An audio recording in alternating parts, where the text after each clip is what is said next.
welcome, welcome. Thank you all for coming for this Instant Shakespeare reading of As You Like It. I'm Paul Sugarman, the founder of Instant Shakespeare, and I'll be reading Duke Frederick and Duke Senior when I get home. And Michael is the playmaster who's put this reading together. So if you could introduce everyone and then get started. And just as a reminder, when you're in the scene, you should have your video on and be unmuted, and mute yourself and stop your video when you're not in the scene. And yeah, have fun. That's the main thing. Shakespeare for everyone. Yes. Michael, in the Folger edition, it says Lord 2 is singing that song in the Folger edition. But we're doing the first folio. Yeah, I know. It's, what does it say in the first folio? We'll follow that. That Lord 2 sings. Well, then you can sing it. What shall he have that killed the deer? That was Yeah, Lord 2. I always think it should be Jaques, but whatever. All right, yeah, I don't mind. You want to sing it? Sing, sing, sing. All right. I'll send you to sing, sing. That do it good. It's more of a protest. That's all right. Okay, So what are we doing now? by- We're ready to start introducing ourselves. Mhm. Yeah, go, Michael. All right, we'll introduce ourselves and then mute ourselves. My name is Michael E. Gardner. I'm playing Jaques, and I'm going to mute myself. I'm Jacqueline Margolis, and I'm Lord 2, both for the senior and for the men of the forest. And I'm going to be doing the Shepherd Corin. I'm Tony Scheinman, and I'll be playing the part of Touchstone the Clown. Angus Hepburn reading Adam. Jennifer Finger reading Audrey. Anna Cody reading. Alexander Chilton reading Orlando. Eleanor Elizabeth Foreman reading Dennis, Amiens, Pages, and Hyman. Kenneth Wayne, I'm doing LeBeau and William. Amelia? Who? Okay. Amelia? Hi. Okay, go tight. Rachel. Rachel Black Spalding. I'm reading both the First Lords, both of the First Lords, and the Vicar Oliver Martex, and the brother 2, number 2, second brother. Okay, Celia. Leah Schwartz, I'm reading Celia. Amelia. I'm Amelia Bell, and I'm reading Rosalind. Who hasn't been? Miguel. I'm Miguel Fania, and I'm reading Oliver. Is that everybody? Right. As You Like It by William Shakespeare. Act 1, Scene 1. Enter Orlando and Adam. As I remember, Adam, it was upon this fashion, bequeathed me by will, but poured 1,000 crowns. And as thou sayest, charged my brother on his blessing to breed me well. And there begins my sadness. My brother Jaques, he keeps his school, and report speaks goldenly of his prophet. For my part, he keeps me rustically at home, or to speak more properly, stays me here at home unkept. For call you that keeping, for a gentleman of my birth, that differs not from the stalling of an ox. His horses are bred better, for besides that they are fair with their feeding, they are taught, they're managed, and to that end riders dearly hired. But I, his brother, gain nothing under him but growth, for the which his animals and his dunghills are as much bound to him as I. Besides this, nothing that he so plentifully gives me, the something nature gave me, his countenance seems to take from me. He lets me feed with his hinds, bars me the place of a brother, and as much as in him lies, minds my gentility with my education. This is it, Adam, that grieves me. And the spirit of my father, which I think is within me, begins to mutiny against this servitude. I will no longer endure it, though yet I know no wise remedy how to avoid it. Enter Oliver. Yonder comes my master, your brother. Go apart, Adam, and thou shalt hear how he will shake me up. Now, sir, what make you here? Nothing. I am not taught to make anything. What mar you then, sir? Marry, sir, I am helping you to mar that which God made, a poor unworthy brother of yours with idleness. Marry, sir, be better employed, and be not a while. Shall I keep your hogs and eat husks with them? What prodigal portion have I spent that I should come to such penury? No, you are, sir. Oh, sir, very well, here in your orchard. Know you before whom, sir? I, better than him I am before knows me. I know you are my eldest brother. And in the gentle condition of blood, you should so know me. The courtesy of nations allows you my better, and that you were the firstborn. But the same tradition takes not away my blood, were there 20 brothers betwixt us. I have as much of my father in me as you, albeit I confess you coming before me is nearer to his reverence. What, boy? Come, elder brother, you are too young in this. Wilt thou lay hands on me, villain? I am no villain. I am the youngest son of Sir Roland de Boys. He was my father, and he is thrice a villain that says such a father begot villains. Wert thou not my brother, I would not pull this hand from thy throat, so this other hand had pulled out thy tongue. For saying so, thou hast railed on thyself. Oh, sweet masters, be patient, for your father's remembrance. Be in accord. Let me go, I say. I will not till I please. You shall hear me. My father charged you in his will to give me good education. You have trained me like a peasant, obscuring and hiding from me old gentleman-like qualities. The spirit of my father grows strong in me, and I will no longer endure it. Therefore, allow me such exercises as may become a gentleman, or give me the poor lottery my father left me by testament. With that, I will go buy my fortunes.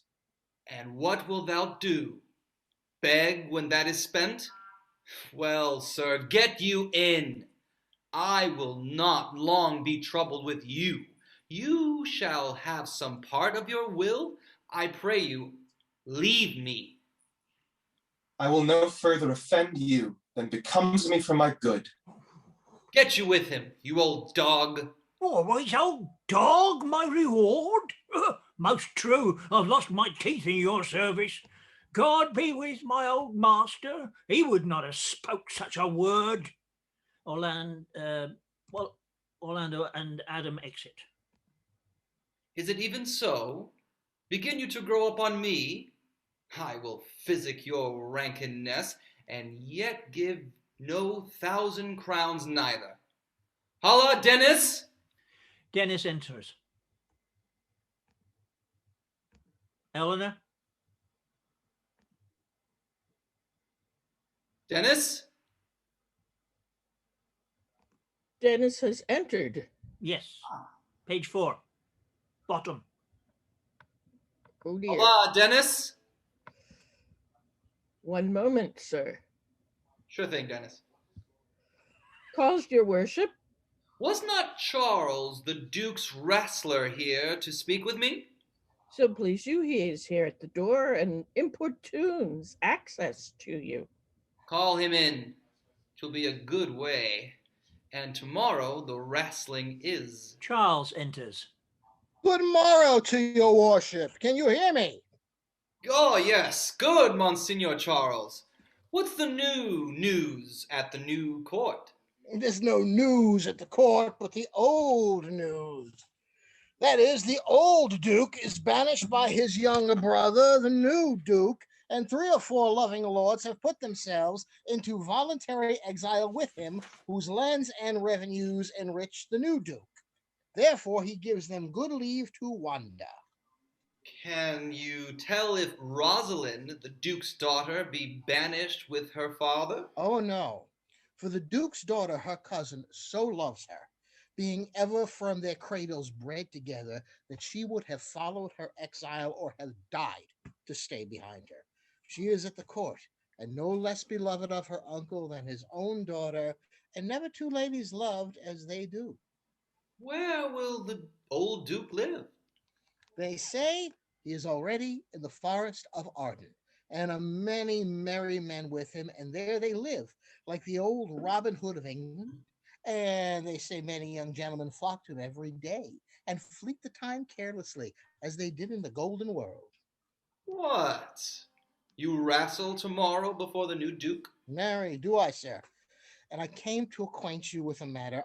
I am given, sir, secretly to understand that your younger brother, Orlando, hath a disposition to come in disguised against me to try a fall. Tomorrow, sir, I wrestle for my credit, and he that escapes me without some broken limb shall acquit him well. Your brother is but young and tender, and for your love, I would be loath to foil him as I must for my own honor. If he come in, therefore, out of my love to you, I came hither to acquaint you with all, that either you might stay him from his intendment, or brook such disgrace well as he shall run into, in that it is a thing of his own search, and altogether against my will. Charles, I thank you for thy love to me, which thou shalt find I will most kindly requite. I had myself understood my brother's purpose herein, and have by underhand means labored to dissuade him from it. But he is resolute. I'll tell thee, Charles, it is the stubbornest young fellow of France, full of ambition, an envious emulator of every man's good parts, a secret and villainous contriver against me, his natural brother. Therefore, use thy discretion. I had as lief thou didst break his neck and his finger, and thou wert best look to't. For if thou dost him any slight disgrace, or if he do not mightily grace himself on thee, he will practice against thee by poison, entrap thee by some treacherous device, and never leave thee till he hath ta'en thy life by some indirect means or other. For I assure thee, and almost with tears I speak it, there is not one so young and so villainous this day living. I speak but brotherly of him, but should I anathemize him to thee, as he is, I must blush and weep, and thou must look pale and wonder. I am heartily glad I came hither to you. If he come tomorrow, I'll give him his payment. If ever he go alone again, I'll never wrestle for prize more, and so God keep your worship. Farewell, good Charles. Now will I stir this gamester. I hope I shall see the end of him, for my soul, yet I know not why, hates nothing more than he.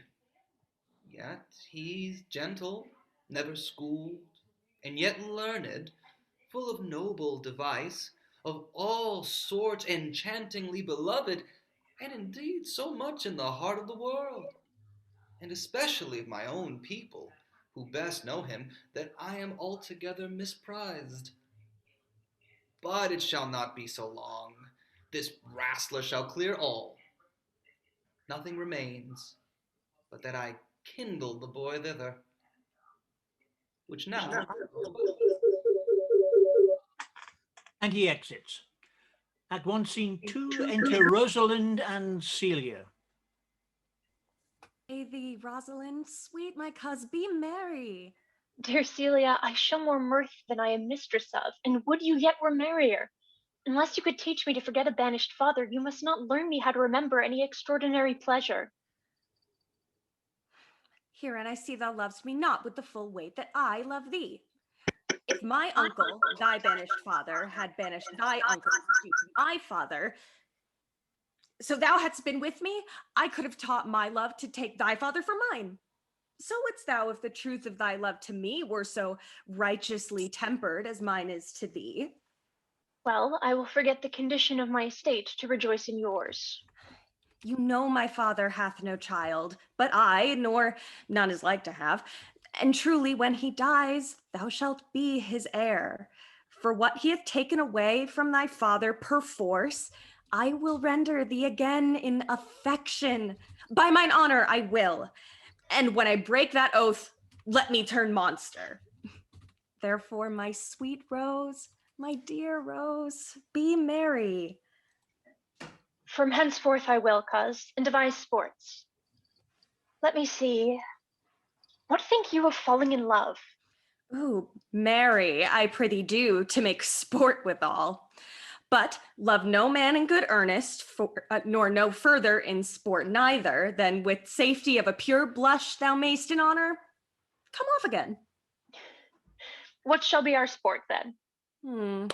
Let us sit and mock the good housewife Fortune from her wheel, that her gifts may henceforth be bestowed equally. I would we could do so, for her benefits are mightily misplaced, and the bountiful blind woman doth most mistake in her gifts to women. 'Tis true. For those that she makes fair, she scarce makes honest, and those that she makes honest, she makes very ill-favoredly. Nay, now thou goest from Fortune's office to Nature's. Fortune reigns in gifts of the world, not in the lineaments of nature. Enter the clown, Jacques. A touchstone. No. Nope. No, when nature hath made a fair creature, may she not by fortune fall into the fire? Though nature hath given us wit to flout at fortune, hath not fortune said to this fool to cut off the argument? Indeed, there is fortune too hard for nature, when fortune makes nature's natural, the cutter off of nature's wit. Peradventure, this is not fortune's work neither, but nature's, who perceiveth our natural wits too dull to reason of such goddesses, hath sent this natural for our whetstone. For always the dullness of the fool is the whetstone of the wits. How now, wit, whither wander you? Mistress, you must come away to your father. Were you made the messenger? No, by mine honor, but I was bid to come. Where learned you that oath, fool? Of a certain knight that swore by his honor they were good pancakes, and then swore by his honor that the mustard was naught. Now I'll stand to it. The pancakes were naught, and the mustard was good, and yet was not the knight forsworn. How prove you that in the great heap of your knowledge? I marry, now unmuzzle your wisdom. Stand you both there, stroke your chins, and swear by your beards that I am a knave. By our beards, if we had them, thou art. By my knavery, if I had it, then I wear. But if you swear by that which is not, you are not forsworn. No more was this knight forsworn, for swearing by his honor, for he never had any. Or if he did, he had sworn it away before he saw those pancakes or that mustard. Prithee, who is that thou mean'st? One that old Frederick your father loves. My father's love is enough to honor him enough. Speak no more of him. You'll be whipped for taxation one of these days.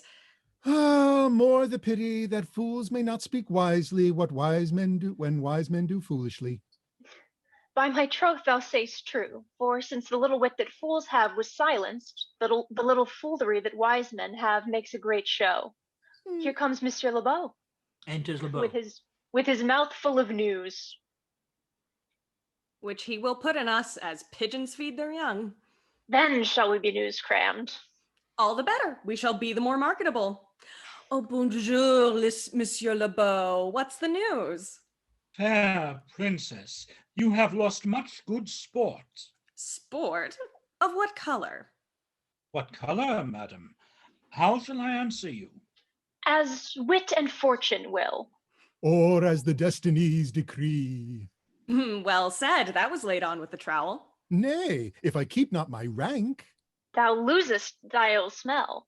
Amaze me, ladies. I would have told you of good wrestling, which you have lost the sight of. Yet tell us the manner of the wrestling. I will tell you the beginning, and if it please your ladyships, you may see the end. For the best is yet to do, and here, where you are, they are coming to perform it. Well, the beginning that is dead and buried. There comes an old man and his 3 sons. I could match this beginning with an old tale. 3 proper young men of excellent growth and presence, with bills on their necks. Be it known unto all men by these presents. The eldest of the 3 wrestled with Charles, the Duke's wrestler, which Charles in a moment threw him and broke 3 of his ribs, that there was little hope of life in him. So he served the second, and so the third. Yonder they lie, the poor old man their father, making such pitiful dole over them that all the beholders take his part with weeping. Alas. But what is the sport, monsieur, that the ladies have lost? Why, this that I speak of. Thus men may grow wiser every day. 'Tis the first that ever I heard that breaking of ribs was sport for ladies. Or I promise thee. But is there any else longs to see this broken music in his sides? Is there yet another dotes upon rib breaking? Shall we see this wrestling, cousin? You must if you stay here, for here is the place appointed for the wrestling, and they are ready to perform it. Oh, yonder, sure they are coming. Let us now stay and see it. Flourish, enter the Duke, Lords, Orlando, Charles, and attendants. Come on, since the youth will not be entreated, his own peril on his forwardness. Is yonder the man? Even he, madam. Alas, he's too young. Yet he looks successfully. Oh, how now, daughter and cousin? Are you crept hither to see the wrestling? Aye, my liege, so please you give us leave. You will take little delight in it. I can tell you there is such odds in the man. In pity of the challenger's youth, I would fain dissuade him, but he will not be entreated. Speak to him, ladies. See if you can move him.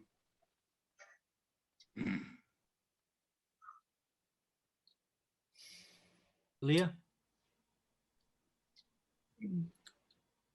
Celia? She's frozen. She seems to be frozen. My daughter was frozen. I think she would say, "Come hither, good Monsieur Lebeau. Do so, I'll not be by." Monsieur the challenger, the princesses call for you. I attend them with all respect and duty. Young man, have you challenged Charles the wrestler? No, fair princess, he's the general challenger. I come but in as others do to try within the strength of my youth. Young gentlemen, your spirits are too bold for your years.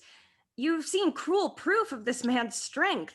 If you saw yourself with your eyes or knew yourself with your judgment, the fear of your adventure would counsel you to a more equal enterprise.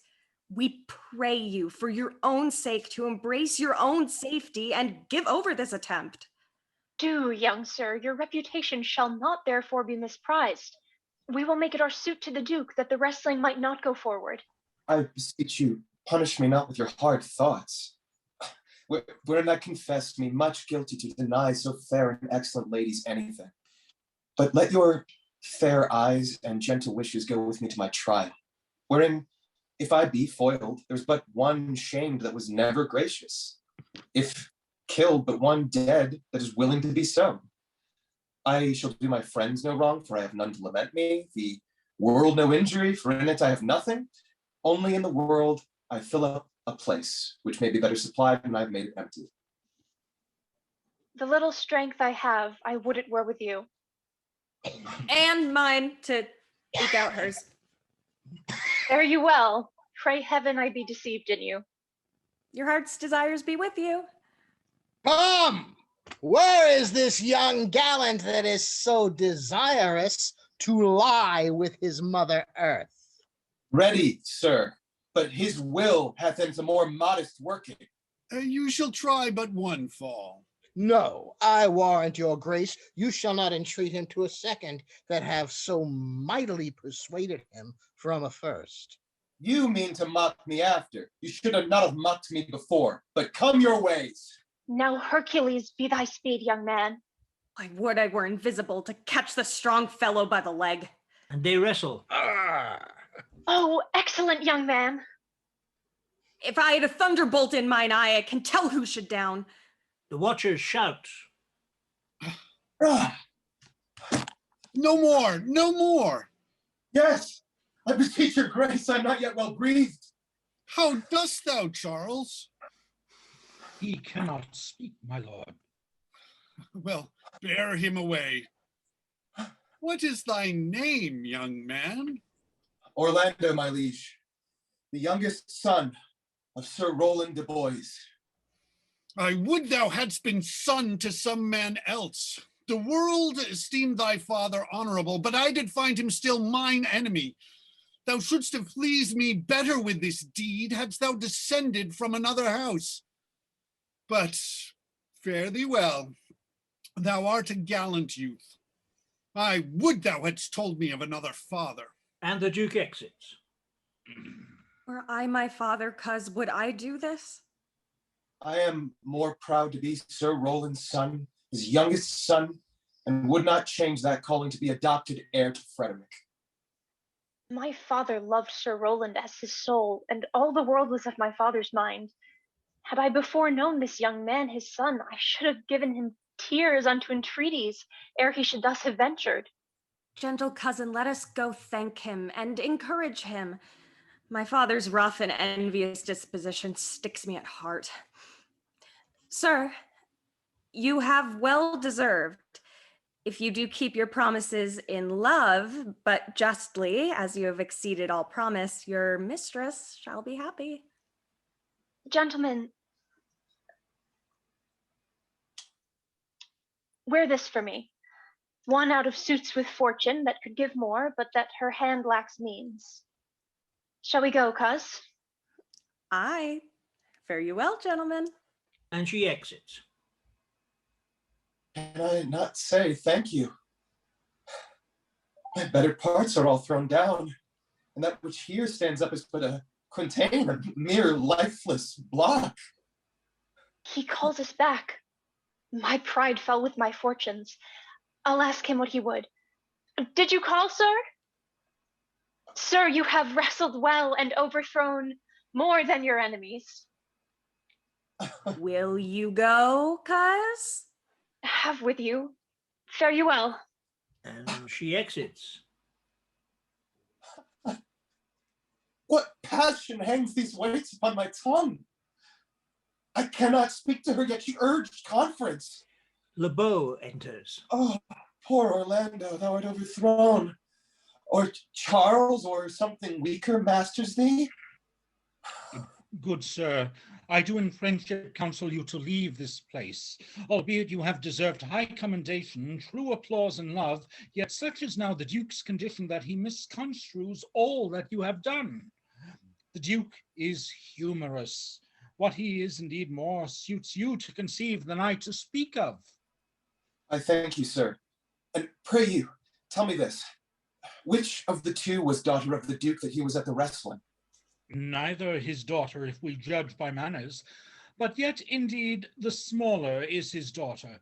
The other is daughter to the banished Duke, and here detained by her usurping uncle to keep his daughter company, whose loves are dearer than the natural bond of sisters.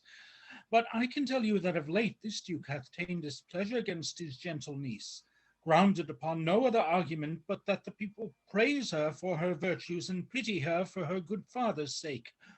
And on my life, his malice against the lady will suddenly break forth. Sir, fare you well. Hereafter, in a better world than this, I shall desire more love and knowledge of you. I rest much bound unto you. Fare you well. Thus must I from the smoke into the smother, from tyrant Duke unto a tyrant brother. That heavenly Rosalind. And they exit. Act 1, Scene 3, enter Celia and Rosalind. Why, cousin. Why, Rosalind. Cupid have mercy, not a word. Not one to throw at a dog. No, thy words are too precious to be cast away upon curs. Throw some of them at me. Come, lame me with reasons. Then there were two cousins laid up, when the one should be lame with reasons and the other mad without any. But is all this for your father? No, some of it is for my child's father. Oh, how full of briars is this working day world. They are but burrs, cousin, thrown upon thee in holiday foolery. If we walk not in the trodden paths, our very petticoats will catch them. I could shake them off my coat. These burrs are in my heart. Hem them away. I would try if I could cry hem and have him. Come, come, wrestle with thy affections. Oh, they take the part of a better wrestler than myself. Oh, a good wish upon you. You will try in time in despite of a fall, but turning these jests out of service, let us talk in good earnest. Is it possible on such a sudden you should fall into so strong a liking with old Sir Roland's youngest son? The Duke, my father, loved his father dearly. Doth it therefore ensue that you should love his son dearly? By this kind of chase I should hate him, for my father hated his father dearly. Yet I hate not Orlando. No, faith, hate him not for my sake. Why should I not? Doth he not deserve well? Enter the Duke with lords. Let me love him for that, and do you love him because I do? Look, here comes the Duke. With his eyes full of anger. Mistress, dispatch you with your safest haste and get you from our court. Me, uncle? You, cousin, within these 10 days, if that thou beest found so near our public court as 20 miles, thou diest for it. I do beseech your grace, let me the knowledge of my fault bear with me. If with myself I hold intelligence, or have acquaintance with mine own desires, if that I do not dream or be not frantic, as I do trust I am not, then, dear uncle, never so much as in a thought unborn did I offend your highness. Thus do all traitors. If their purgation did consist in words, they are as innocent as grace itself. Let it suffice thee that I trust thee not. Yet your mistrust cannot make me a traitor. Tell me whereon the likelihoods depends. Thou art thy father's daughter. There's enough. So was I when your highness took his dukedom. So was I when your highness banished him. Treason is not inherited, my lord. Or if we did derive it from our friends, what's that to me? My father was no traitor. Then, good my liege, mistake me not so much to think my poverty is treacherous. Dear sovereign, hear me speak. Aye, Celia, we stayed her for your sake, else had she with her father ranged along. I did not then entreat to have her stay. It was your pleasure and your own remorse. I was too young that time to value her, but now I know her. If she be a traitor, why, so am I. We still have slept together, rose at an instant, learned, played, eat together, and wheresoe'er we went, like Juno's swan, still we went coupled and inseparable. She is too subtle for thee, and her smoothness, her very silence, and her patience speak to the people, and they pity her. Thou art a fool. She robs thee of thy name, and thou wilt show more bright and seem more virtuous when she is gone. Then open not thy lips. Firm and irrevocable is my doom, which I have passed upon her. She is banished. Pronounce that sentence then on me, my liege. I cannot live without her company. You are a fool. You, niece, provide yourself. If you outstay the time upon my honor and in the greatness of my word, you die. The Duke and his lords exit. Oh, my poor Rosalind, whither wilt thou go? Wilt thou change fathers? I will give thee mine. I charge thee, be not thou more grieved than I am. I have more cause. Thou hast not, cousin. Prithee, be cheerful. Knowst thou not the Duke hath banished me, his daughter? That he hath not. No, hath not? Rosalind lacks then the love which teacheth thee that thou and I am one. Shall we be sundered? Shall we part, sweet girl? No. Let my father seek another heir. Therefore devise with me how we may fly, whither to go, and what to bear with us. And do not seek to take your charge upon you, to bear your griefs yourself and leave me out. For by this heaven now at our sorrows pale, say what thou canst. I'll go along with thee. Why, whither shall we go? To seek my uncle in the forest of Arden. Alas, what danger will it be to us, maids as we are, to travel forth so far? Beauty provoketh thieves sooner than gold. I'll put myself in poor and mean attire, and with a kind of umber smirch my face. The like do you, so shall we pass along and never stir assailants.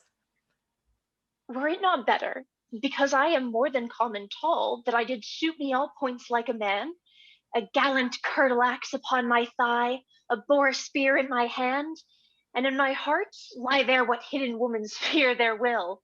We'll have a swashing and a martial outside, as many other mannish cowards have that do outface it with their semblances. What shall I call thee when thou art a man? I'll have no worse a name than Jove's own page, and therefore look you call me Ganymede. But what shall you be called? Something that hath a reference to my state. No longer Celia, but Amelia. But, cousin, what if we essayed to steal the clownish fool out of your father's court? Would he not be a comfort to our travel? Here, go along or the wide world with me. Leave me alone with him. Let's away and get our jewels and our wealth together. Devise the fittest time and safest way to hide us from pursuit that will be made after my flight. Now go we in content to liberty and not to banishment. And the exit. Act 2, Scene 1. Enter Duke Senior, Amiens, and 2 or 3 lords like foresters.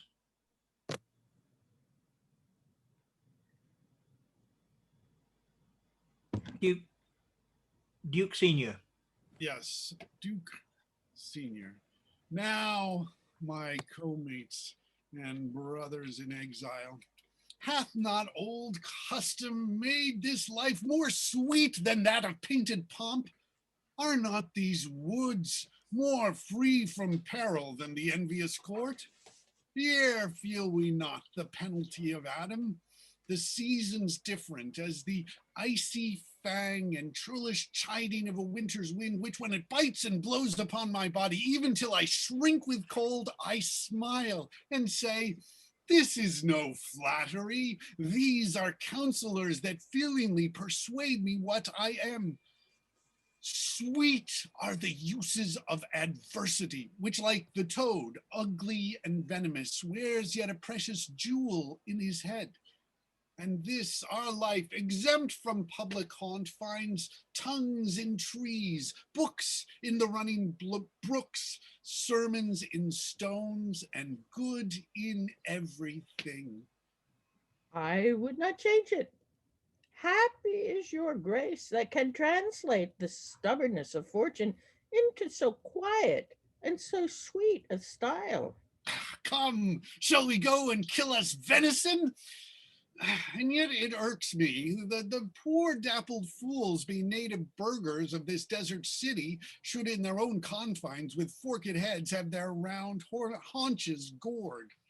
Indeed, my lord, the melancholy Jakis grieves at that, and in that kind swears you do more usurp than doth your brother that hath banished you.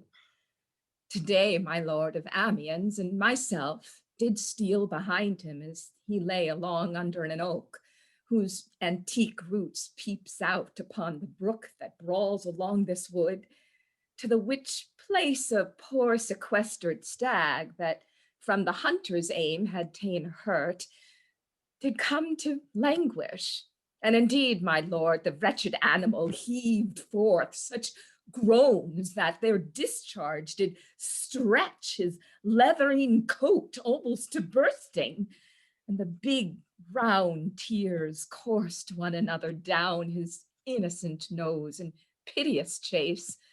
And thus the hairy fool, much marked of the melancholy Jaquiste, stood on the extremest verge of the swift brook, augmenting it with tears. Oh, but what said Jaques? Did he not moralize this spectacle? Oh, yes, into 1,000 similes. First, for his weeping into the needless stream. Poor dear, quoth he, thou makest a testament as worldlings do, giving thy sum more to that which had too much. Then being there alone, left and abandoned of his velvet friend, "'Tis right," quoth he, "thus mithery doth part the flux of company. Anon a careless herd full of the pasture jumps along by him and never stays to greet him. I quoth Jaques, sweep on you fat greasy citizens, 'tis just the fashion, wherefore do you look upon that poor and broken bankrupt there?" Thus, most invectively, he pierced through the body of country, city, court, yea, and of this our life, swearing that we are mere usurpers, tyrants, and what's worse, to fright the animals and to kill them up in their assigned and native dwelling place. And did you leave him in this contemplation? Oh, we did, my lord, weeping and commenting upon the sobbing deer. Oh, show me the place. I love to cope him in these sullen fits, for then he's full of matter. I'll bring you to him straight. And they exit. Act 2, Scene 2. Enter Duke with lords. Can it be possible that no man saw them?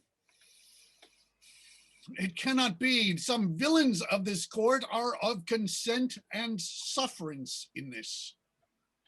I cannot hear of any that did see her. The ladies, her attendants of her chamber, saw her abed, and in the morning early they found the bed untreasured of their mistress. My lord, the ruinous clown at whom so oft your grace was wont to laugh is also missing. Hesperia, the princess gentlewoman, confesses that she secretly o'erheard your daughter and her cousin much commend the parts and graces of the wrestler that did but lately foil the snowy Charles, and she believes wherever they are gone, that youth is surely in their company. Send to his brother, fetch that gallant hither. If he be absent, bring his brother to me. I'll make him find him. Do this suddenly, and let not search and inquisition quail to bring again these foolish runaways. And they exit. Act 2, Scene 3. Enter Orlando and Adam. Who's there?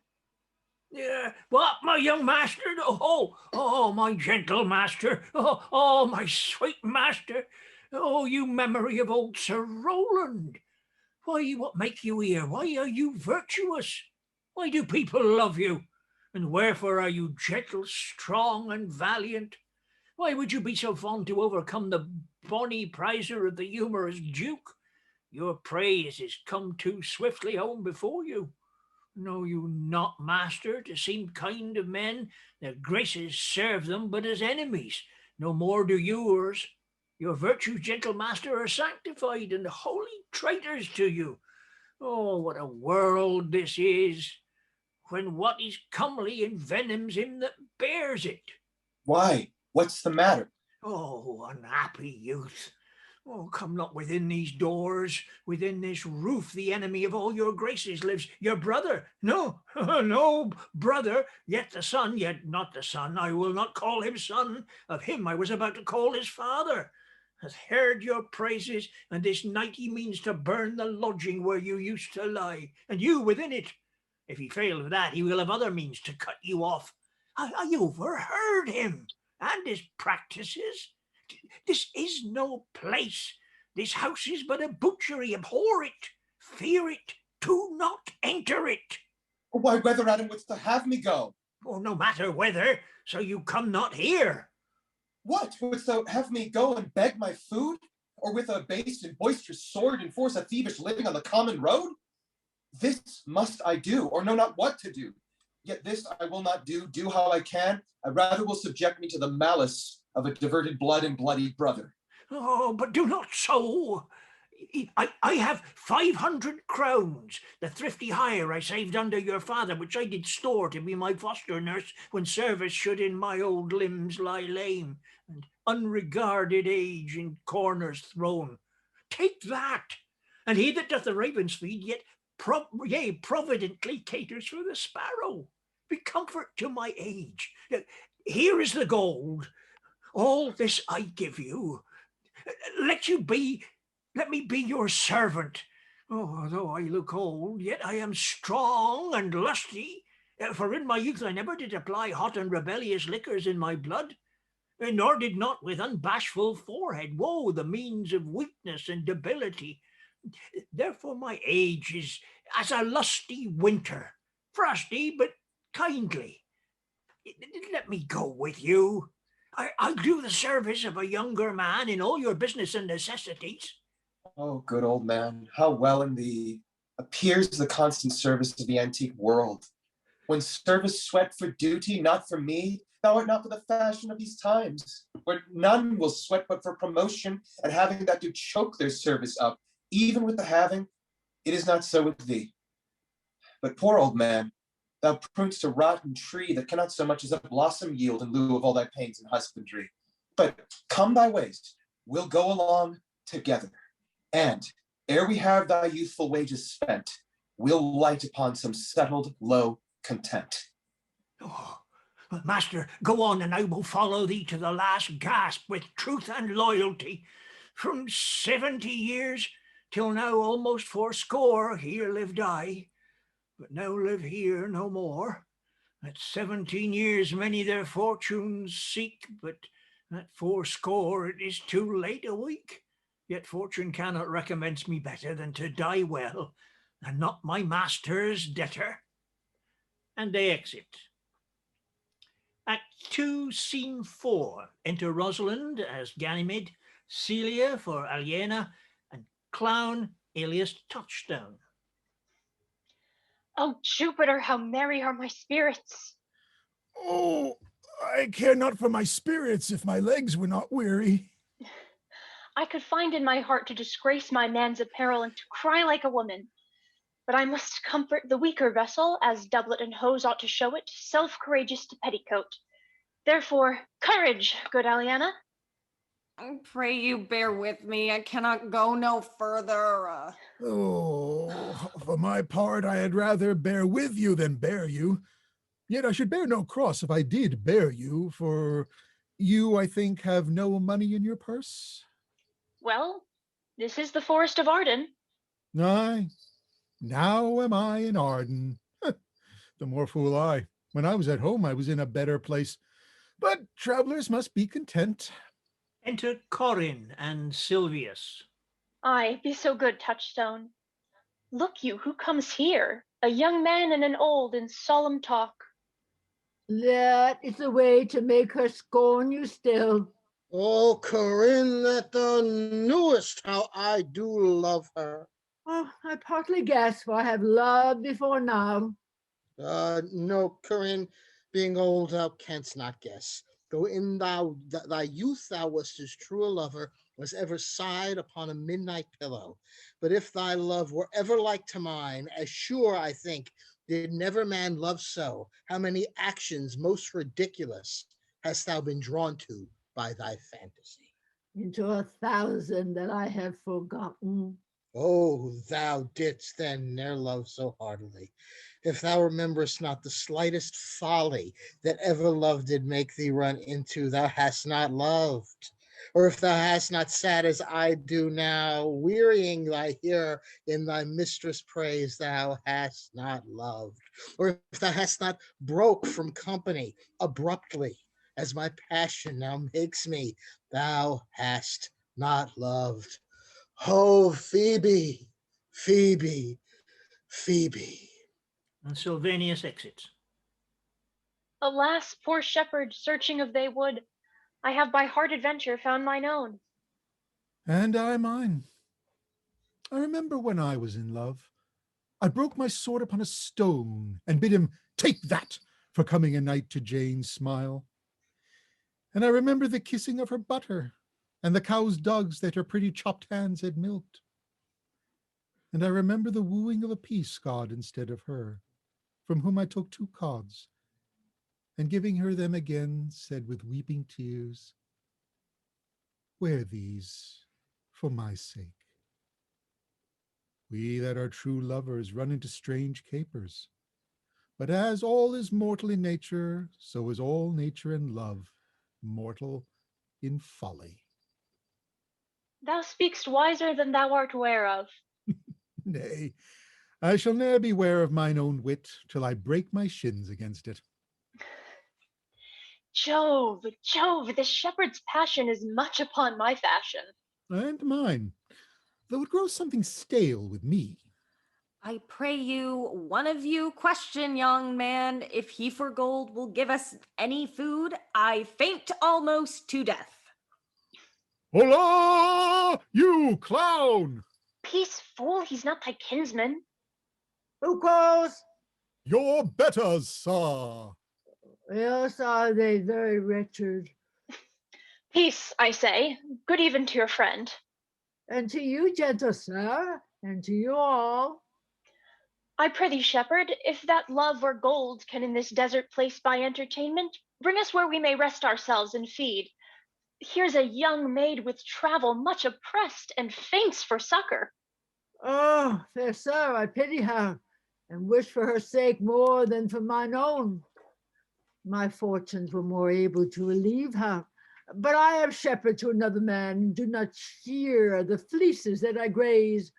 My master is of churlish disposition, and little recks to find the way to heaven by doing deeds of hospitality. Besides his coats, his flocks and bounds of feed are now on sale, and at our sheepcote now. By reason of his absence, there is nothing that you will feed on. But what is, come see, and in my voice most welcome shall you be. What is he that shall buy his flock and pasture? That young swain that you saw here, but before. That little cares for buying anything. I pray thee, if it stand with honesty, buy thou the cottage, pasture, and the flock, and thou shalt have to pay for it of us. And we will mend thy wages. I like this place, and willingly could waste my time in it. Assuredly, the thing is to be sold. Go with me, and if you like, upon report, the soil, the profit, and this kind of life, I will your very faithful feeder be, and buy it with your gold right suddenly. And they exit. Act 2, Scene 5. Enter Amiel, Jaques, and others. First a song. Under the greenwood tree, who loves to lie with me, and turn his merry note unto the sweet bird's throat. Come hither, come hither, come hither. Here shall he see no enemy, but winter and rough weather. More. More. I prithee more. It will make you melancholy, Monsieur Jackie. I thank it. More. I prithee more. I can suck melancholy out of a song as a weasel sucks eggs. More. I prithee more. My voice is ragged. I know I cannot please you. I do not desire you to please me. I do desire you to sing. Come, more, another stanza. I call you stanzas. What you will, Monsieur Jackie. I care not for their names. They owe me nothing. Will you sing? More at your request than to please myself. Then, if ever I thank any man, I'll thank you. But they that call compliment is like the encounter of two dog apes. And when a man thanks me heartily, methinks I have given him a penny and he renders me the beggarly thanks. Come, sing. And you that will not, hold your tongues. Well, I'll end the song. Sirs, cover the while. The Duke will drink under this tree. He hath been all this day to look you. I have been all this day to avoid him. He's too disputable for my company. I think of as many matters as he, but I give heaven thanks and make no boast of them. Come, Warble, come. And the song all together here. Who doth ambition shun, and loves to live in the sun, seeking the food he eats, and pleased with what he gets, Come hither, come hither, come hither. Here shall he see no enemy, but winter and rough weather.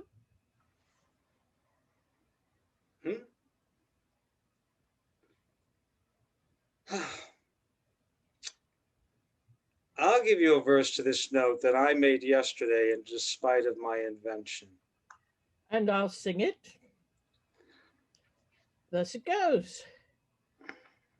If it do come to pass that any man tavern ass, leaving his wealth and ease, a stubborn will to please, Duke Dame, Duke Dame, Duke Dame, here shall he see gross fools as he, and if he will come to me.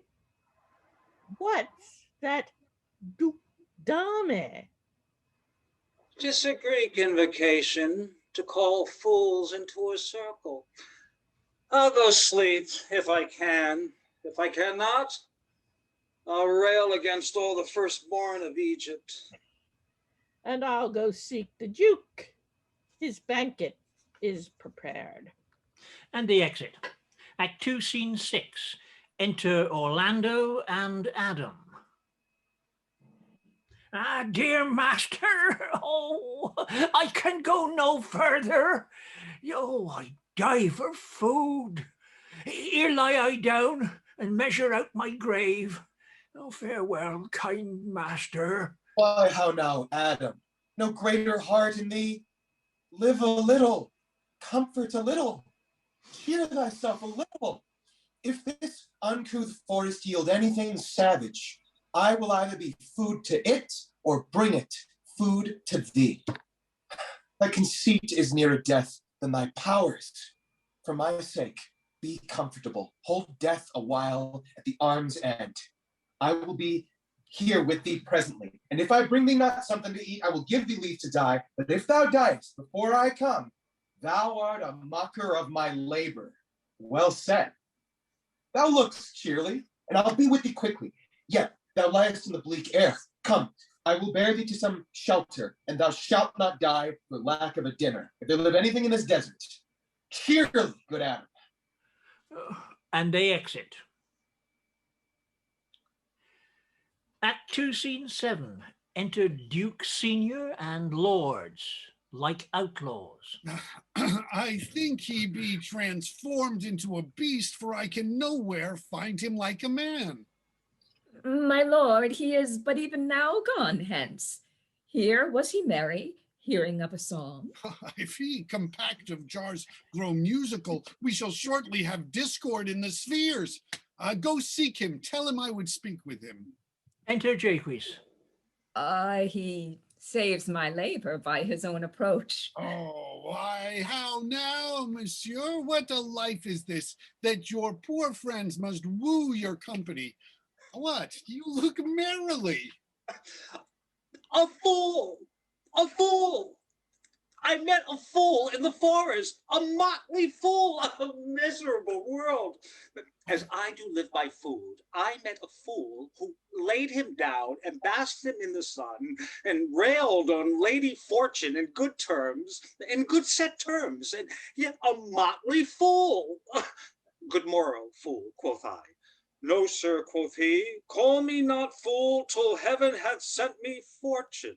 And then he drew a dial from his poke and looking on it with lackluster eyes says, very wisely, it is 10 o'clock. Thus we may see, quoth he, how the world wags. 'Tis but an hour ago since it was 9. And after 1 hour more, 'twill be 11. And so from hour to hour, we ripe and ripe, and then from hour to hour we rot and rot, and thereby hangs a tale. When I did hear the motley fool thus moral on the time, my lungs began to crow like Chanticleer. That fool should be so deep contemplative, and I did laugh sans intermission an hour by his dial. A noble fool, a worthy fool, a motley's the only wear. What fool is this? Oh, a worthy fool, one that has been a courtier, says, if ladies be but young and fair, they have the gift to know it. And in his brain, which is as dry as the remainder biscuit after a voyage, he has strange places crammed with observation, the which he vents in mangled forms. Oh, that I were a fool. I am ambitious for a motley coat. Thou shalt have one. Well, it is my only suit. Provided that you weed your better judgments of all opinion that grows rank in them, that I am wise. I must have liberty with all. As large a charter as the wind to blow on whom I please. For so fools have, and they that are most galled with my folly, they most must laugh. And why, sir, must they so? The wisest plain his way to parish church. He that a fool doth very wisely hit, doth very foolishly, although he smart seems senseless of the bob. If not, the wise man's folly is anatomized, even by the squandering glances of a fool. Oh, invest me in my motley, give me leave to speak my mind, and I will through and through cleanse the foul body of the infected world, if they will patiently receive my medicine. Fie on thee. I can tell what thou wouldst do. What? For a counter, would I do but good?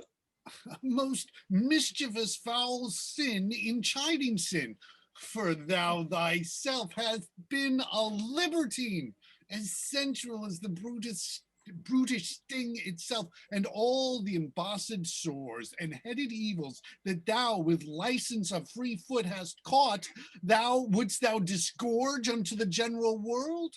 I, who cries out in pride that care and there tax a private party? Does it not flow as hugely as the sea, so that the wary very means do ebb? What woman in the city do I name when I say the city woman bears the cost of princes on unworthy shoulders? Who can come in and say that I mean her, when such a one as she is such as is her neighbor? Or what is it of the basics function that says his bravery is not on my cost, thinking that I mean him, but therein lies the suit, his folly to the middle of my speech. There then, how then? What then? Let me see wherein my tongue has wronged him. If I do him right, that he has wronged himself. If he be free, why, then the taxing like a wild goose flies unclaimed of any man. But who comes here? Enter Orlando. Forbear and eat no more, Why, I have eaten none yet. nor shalt not till necessity be served. Of what kind should this cock come of? Art thou thus bolden, man, by thy distress, or else a rude despiser of good manners, that in civility thou seems so empty? You touched my vein at first. The thorny point of bare distress hath ta'en from me the show of smooth civility, yet am I inland bred and no son nurture, but forbear, I say. He dies that touches any of this fruit, till I and my affairs are answering. And you will not be answered with reason, I must die. What would you have?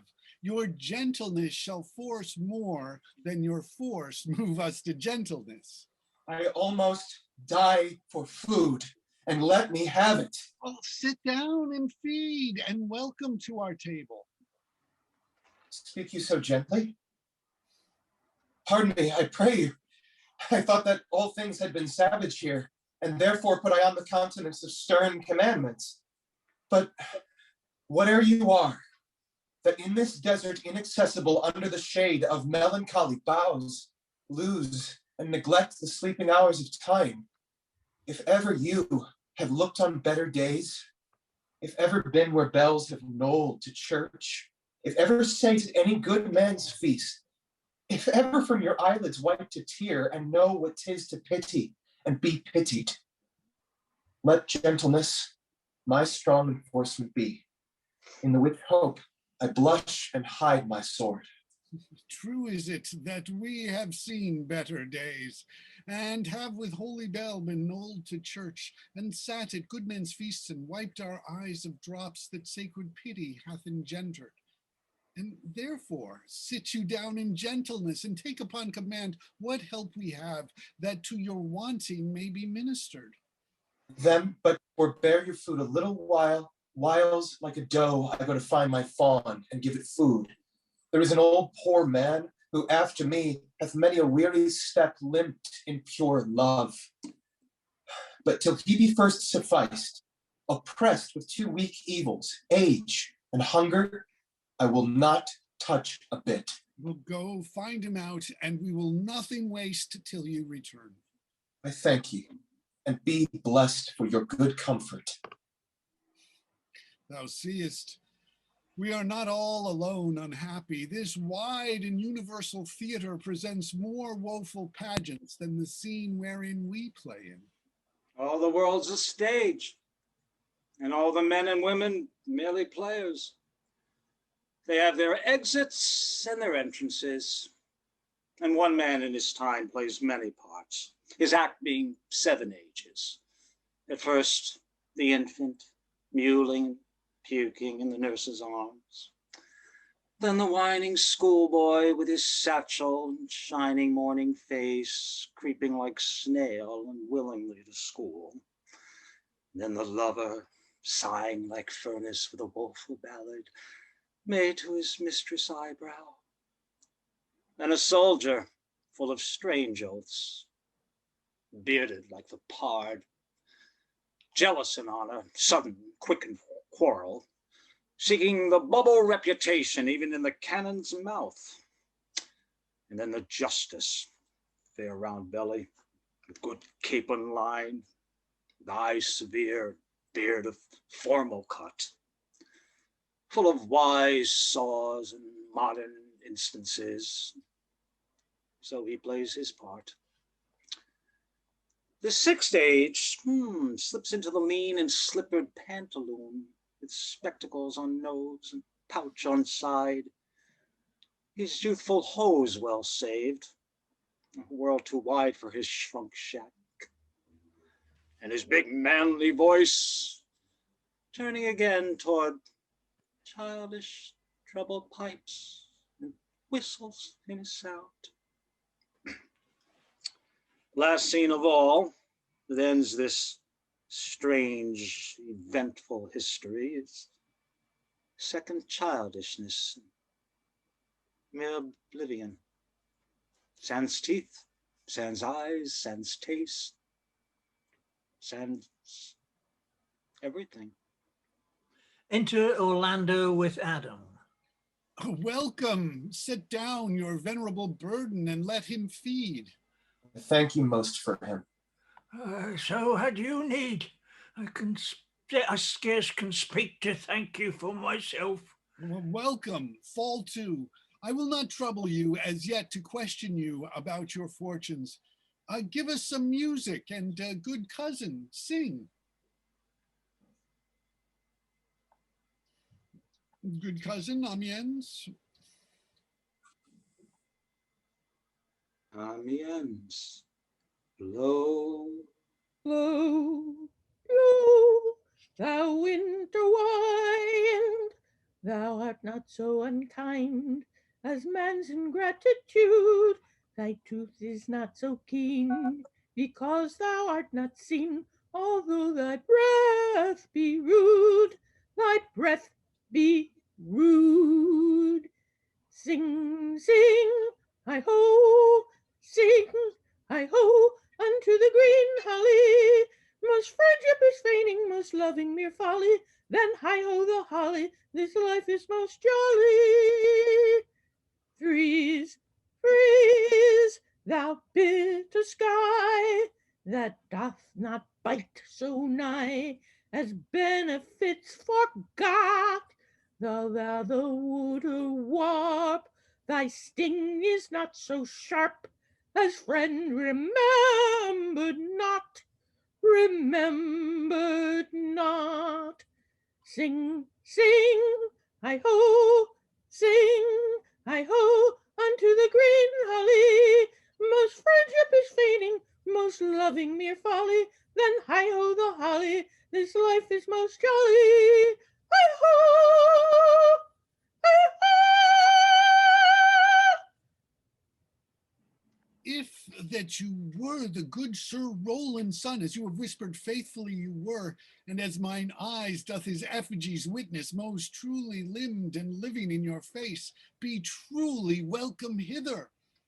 I am the Duke that loved your father. The residue of your fortune, go to my cave and tell me. Good old man, thou art right welcome, as thy master is. Support him by the arm. Give me your hand, and let me all your fortunes understand. And they exit. Act 3, Scene 1.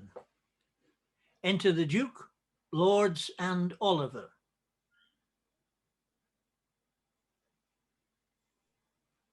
Duke.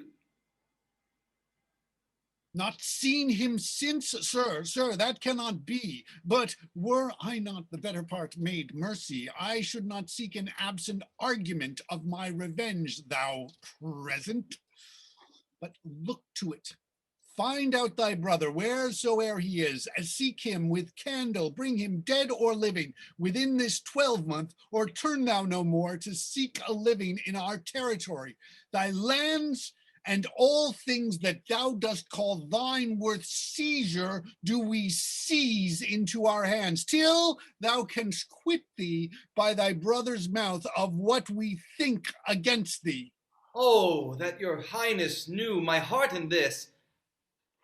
I never loved my brother in my life. More villain thou! Well, push him out of doors, and let my officers of such a nature make an extent upon his house and lands. Do this expediently and turn him going. Excellent. Act 3, Scene 2. Enter Orlando. And there my verse, in witness of my love. And thou, thrice-crowned queen of night, survey with thy chaste eye, from thy pale sphere above, thy huntress name, that my full life doth sway. Oh, Rosalind, these trees shall be my books, and in their barks my thoughts I'll character, that every eye which in this forest looks shall see thy virtue witnessed everywhere. Run, run, Orlando, carve on every tree the fair, the chaste, and unexpressive she. He exits. Enter Corin and the clown. And how like you this shepherd's life, Mr. Touchstone? Truly, shepherd, in respect of itself, it is a good life, but in respect that it is a shepherd's life, it is naught. In respect that it is solitary, I like it very well, but in respect that it is private, it is a very vile life. Now, in respect that it is in the fields, it pleases me well, but in respect it is not in the court, it is tedious. As it is a spare life, look you, it fits my humor well, but as there is no more plenty in it, it goes much against my stomach. Hast any philosophy in thee, shepherd? No more, but that I know the more one sickens, the worse at ease he is, and that he that wants money, means, and content is without 3 good friends, that the property of rain is too wet and fire too burned, that good pasture makes fat sheep, and that a great cause of the night is lack of the sun, that he that hath learned no wit by nature nor art may complain of good breeding, or comes a very dull kindred. Such a one is a natural philosopher. Wast ever in court, shepherd? No, truly. Oh, then thou art damned. Nay, I hope. Truly thou art damned, like an ill-roasted egg, all on one side. For not being at court, your reason. Why? If thou never wast at court, thou never sawest good manners. If thou never sawest good manners, then thy manners must be wicked, and wickedness is sin, and sin is damnation. Thou art in a parlous state, shepherd. Oh, not a whit, Touchstone. Those that are good manners at the court are as ridiculous in the country as the behavior of the country is most mockable at the court. You told me You salute not at the court, but you kiss your hands. That courtesy would be uncleanliness if courtiers were shepherds. Instance. Briefly, come instance. Why, we are still handling our ewes, and their fells, are greasy. Why, do not your courtiers' hands sweat? And is not the grease of a mutton as wholesome as the sweat of a man? Oh, shallow, shallow. A better instance, I say. Come.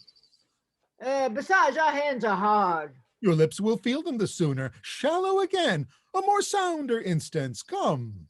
Oh, and they're often tarred over with the sugary of our sheep. And would you have kissed tar? The courtier's hands are perfumed with civet. Most shallow man, the worm's meat in respect of a good piece of flesh, indeed. Learn of the wise and perpend. Civet is of a baser birth than tar, the very uncleanly flux of a cat. In the instant, shepherd. Oh, you have too courtly a wit for me, I'll rest. Wilt thou rest, damned? God help thee, shallow man. God make incision in thee. Thou art raw. Sir, I am a true laborer. I earn that I eat, get that I wear. Oh, no man hate, envy no man's happiness, glad of other men's good content. With my harm and the greatest of my pride is to see my ewes graze and my lambs suck. That is another simple sin in you, to bring the ewes and the rams together and to offer to get your living by the copulation of cattle, to be bored to a bellwether and to betray a she-lamb of a 12-month to a crooked-pated old cuckoldy ram out of all reasonable match. If thou beest not damned for this, the devil himself shall have no shepherds. I cannot see else how thou shouldst escape.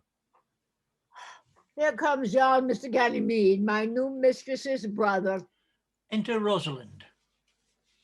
From the east to western end, no jewel is like Rosalind.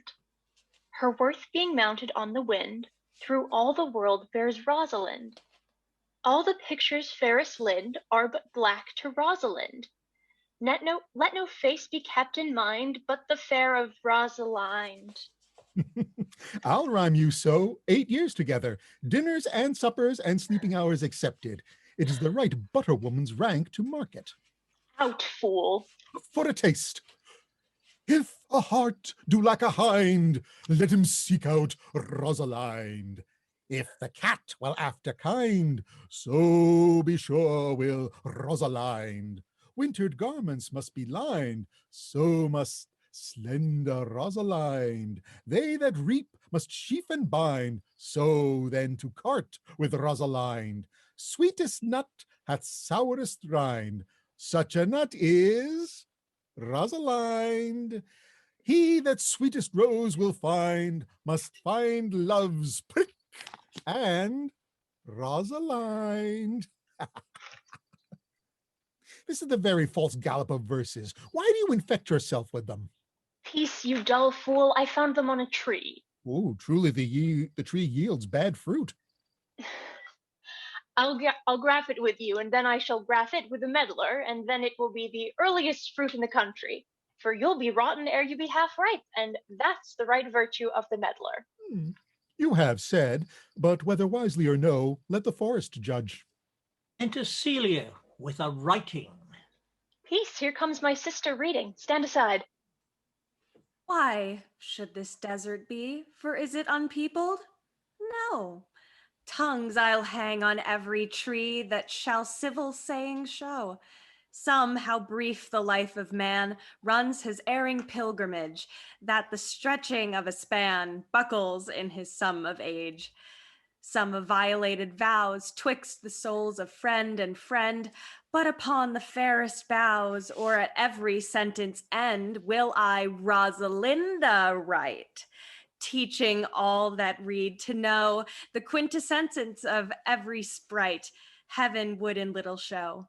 Therefore heaven natured charged that one body should be filled with all graces wide enlarged, nature presently distilled. Helen's cheek, but not his heart, Cleopatra's majesty, Atalanta's better part, sad Lucretia's modesty, Thus Rosalind of many parts by heavenly synod was devised, of many faces, eyes, and hearts, to have the touches dearest prized. Heaven would that these gifts should have, and I to live and die her slave.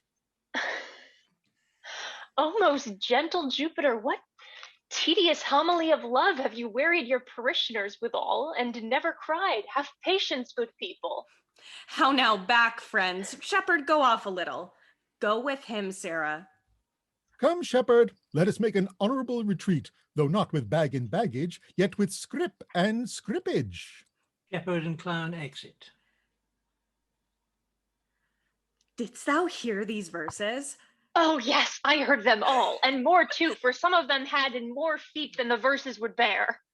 That's no matter, the feet might bear the verses. Aye, but the feet were lame and could not bear themselves without the verse, and therefore stood lamely in the verse. But didst thou hear without wondering how thy name should be hanged and carved upon these trees?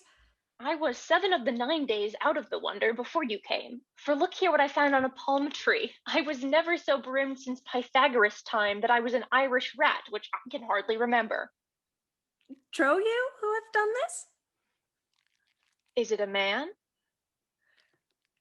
And a chain that you once wore about his neck? Change you color? I prithee who?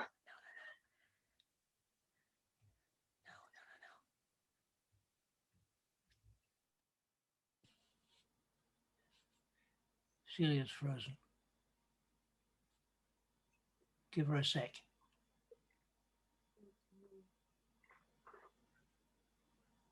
My arm. That's what it is. I don't see it. There I'm a true laborer. Alone that I eat, yet that I wear, oh no man hate. Only no man's glad of other men's good content. With my arm. Becky, you're not muted. We're waiting for Leah to come back. Leah, seem to be having some technical difficulties. There she goes. Welcome back. Hello, I apologize. Where are we? 64 top. Okay. Trow you who hath done this? Is it a man? And a chain that you once wore about his neck? Change you color? I prithee who? Oh, Lord is a hard matter for friends to meet, but mountains may be removed with earthquakes and so encounter. Nay, but who is it? Is it possible? Nay, I prithee now with most petitionary vehemence, tell me who it is. Oh, wonderful, wonderful, and most wonderful, wonderful, and yet again wonderful, and after that, out of all hooping. Good my complexion, dost thou think, though I am caparisoned like a man, I have a doublet and hose in my disposition? 1 inch of delay more is a South Sea of discovery. I prithee tell me, who is it quickly, and speak apace? I would thou could stammer that thou mightst power this concealed man out of thy mouth, as wine comes out of a narrow-mouthed bottle, either too much at once or none at all. I prithee take the cork out of thy mouth, that I may drink thy tidings. So you may put a man in your belly? Is he of God's making? What manner of a man? Is his head worth a hat, or his chin worth a beard? Nay, he hath but a little beard. Why, God will send more if the man will be thankful. Let me stay the growth of his beard, if thou delay me not the knowledge of his chin. It is young Orlando that tripped up the wrestler's heels and your heart both in an instant. Nay, but the devil take mocking. Speak, sad brow, and true, maid. I'faith, coz, 'tis he. Orlando? Orlando. Alas the day, what shall I do with my doublet and hose? What did he when thou saw'st him? What said he? How looked he? Wherein went he? What makes he here? Did he ask for me? Where remains he? How parted he with thee? And when thou shalt see him again, answer me in one word. You must borrow me Gargantua's mouth first. 'Tis a word too great for any mouth of this age's size. To say aye and no to these particulars is more than to answer in a catechism. But doth he know that I am in this forest and in man's apparel? Looks he as freshly as he did the day he wrestled? It is as easy to count atomies as to resolve the propositions of a lover. But take a taste of my finding him and relish it with good observance. I found him under a tree like a dropped acorn. It may well be called Jove's tree when it drops forth fruit. Give me audience, good madam. Proceed. There lay he, stretched along like a wounded knight. Though it be pity to see such a sight, it well becomes the ground. Cry holla to the tongue, I prithee, it curvets unseasonably. He was furnished like a hunter. Oh, ominous, he comes to kill my heart. I would sing my song without a burden, thou bring'st me out of tune. Do you not know I am a woman? When I think I must speak. Sweet, say on. Enter Orlando and Jaques. You bring me out. Soft, comes he not here? 'Tis he. Slink by and note him. I thank you for your company, but good faith, I had as lief have been myself alone. And so had I, but yet for fashion's sake, I thank you too for your society. Goodbye, you. Let's meet as little as we can. I do desire we may be better strangers. I pray you, mar no more trees with writing love songs in their barks. I pray you mar no more of my verses with reading them ill-favoredly. Rosalind is your love's name? Yes, just. I do not like her name. There was no thought of pleasing you when she was christened. What stature is she of? Just as high as my heart. You're full of petty answers. Have you not been acquainted with goldsmiths' wives and conned them out of rings? Not so, but I answer your right painted cloth, from whence you studied your questions. You have a nimble wit. I think it was made of Atlanta's heels. Will you sit down with me, and we too will rail against our mistress, the world, and all our misery? I will chide no breather in the world but myself, against whom I know most faults. The worst fault you have is to be in love. 'Tis a fault I will not change for your best virtue. I'm weary of you. By my troth, I was seeking for a fool when I found you. He's drowned in the brook. Look but in, and you shall see him. And there I shall see mine own figure. Which I take to be either a fool or a cipher. I'll tarry no longer with you. Farewell, good Signor Love. I'm glad of your departure. Adieu, good Monsieur Melancholy. I will speak to him like a saucy lackey, and under that habit play the knave with him. Do you hear, Forester? Very well, but would you? I pray you, what is the clock? You should ask me what time of day. There's no clock in the forest. Then there is no true lover in the forest, else sighing every minute and groaning every hour would detect the lazy foot of time as well as a clock. And why not the swift foot of time? Had not that been as proper? By no means, sir. Time travels in diverse paces with diverse persons. I'll tell you who time ambles withal, who time trots withal, who time gallops withal, and who he stands still withal. I prithee, who doth he trot withal? Marry, he trots hard with a young maid, between the contract of her marriage and the day it is solemnized, if the interim be but a sennight. Time's pace is so hard that it seems the length of 7 years. Who ambles time withal? With a priest that lacks Latin, and a rich man that hath not the gout, For the one sleeps easily because he cannot study, and the other lives merrily because he feels no pain, the one lacking the burden of the lean and wasteful learning, the other knowing no burden of heavy, tedious penury. These time ambles withal. Who doth he gallop withal? With a thief to the gallows, for though he go as softly as foot can fall, he thinks himself too soon there. Who stays still withal? With lawyers in the vacation, for they sleep between term and term, and then they perceive not how time moves. Where dwell you, pretty youth? With this shepherdess here, my sister, here in the skirts of the forest, like fringe upon a petticoat. Are you native of this place? As the coney that you see dwell where she is kindled. Your accent is something finer than you could purchase in so removed a dwelling. I have been told so of many. But indeed, an old religious uncle of mine taught me to speak, who was in his youth an inland man, one that knew courtship too well, for there he fell in love. I have heard him read many lectures against it, and I thank God I am not a woman to be touched with so many giddy offences as he hath generally taxed their whole sex withal. Can you remember any of the principal evils that he laid to the charge of women? There were none principal, they were all like one another, as halfpence are, every one fault seeming monstrous, till his fellow fault came to match it. I prithee recount some of them.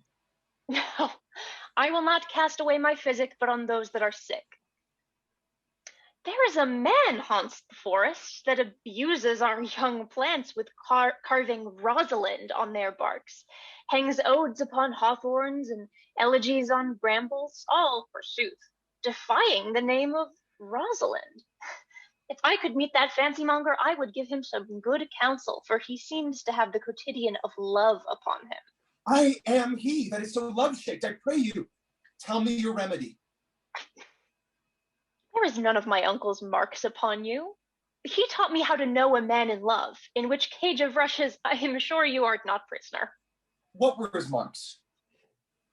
A lean cheek, which you have not, a blue eye and sunken, which you have not, an unquestionable spirit, which you have not, a beard neglected, which you have not. But I pardon you for that, for simply your having a beard is a younger brother's revenue.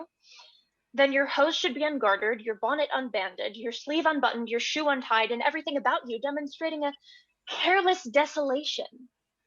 But you are no such man. You are rather point device in your accoutrements, as loving yourself than seeming the lover of any other. Fair youth, I would I could make thee believe I love. Me believe it? You may as soon make her that you love believe it, which I warrant she is apter to do than to confess she does. That is one of the points in the which women still give the lie to their consciences. But in good sooth, are you he that hangs the verses on the trees wherein Rosalind is so admired? I swear to the youth, by the white hand of Rosalind, I am that he, that unfortunate he. But are you so much in love as your rhymes speak? Oh, neither rhyme nor reason can express how much. Love is merely a madness, and I tell you deserves as well a dark house and a whip as madmen do. And the reason why they are not so punished and cured is that the lunacy is so ordinary that the whippers are in love too. Yet I profess curing it by counsel. Did you ever cure any so? Yes, one, and in this manner. He was to imagine me his love, his mistress, and I set him every day to woo me, at which time would I, being but a moonish youth, grieve, be effeminate, changeable, longing and liking, proud, fantastical, apish, shallow, inconstant, full of tears, full of smiles, for every passion something, and for no passion truly anything, as boys and women are for the most part, cattle of this color, would now like him, now loathe him, then entertain him, then forswear him, now weep for him, then spit at him, that I drave my suitor from his mad humor of love to a living humor of madness, which was to forswear the full stream of the world, and to live in a nook merely monastic. And thus I cured him. And this way will I take upon me to wash your liver as clean as a sound sheep's heart, that there shall not be one spot of love in it. I would not be cured, youth. I would cure you, if you would but call me Rosalind and come every day to my court and woo me. No, by the faith of my love, I will. Tell me where it is. Go with me to it, and I'll show it you. And by the way, you shall tell me where in the forest you live. Will you go? With all my heart, good youth. Nay, you must call me Rosalind. Come, sister, will you go? And they exit. Scene 3. Enter the clown, Audrey, and Jaques. Come apace, good Audrey. I will fetch up your goats, Audrey. And how, Audrey, am I the man yet? Doth my simple feature content you? Your features, Lord warrant us. What features? I am here with thee and thy goats, as the most capricious poet honest Ovid was among the Goths. Oh, knowledge ill inhabited, worse than Jove in a thatched house. When a man's verses cannot be understood, nor a man's good wit seconded with a forward child understanding, it strikes a man more dead than a great reckoning in a little room.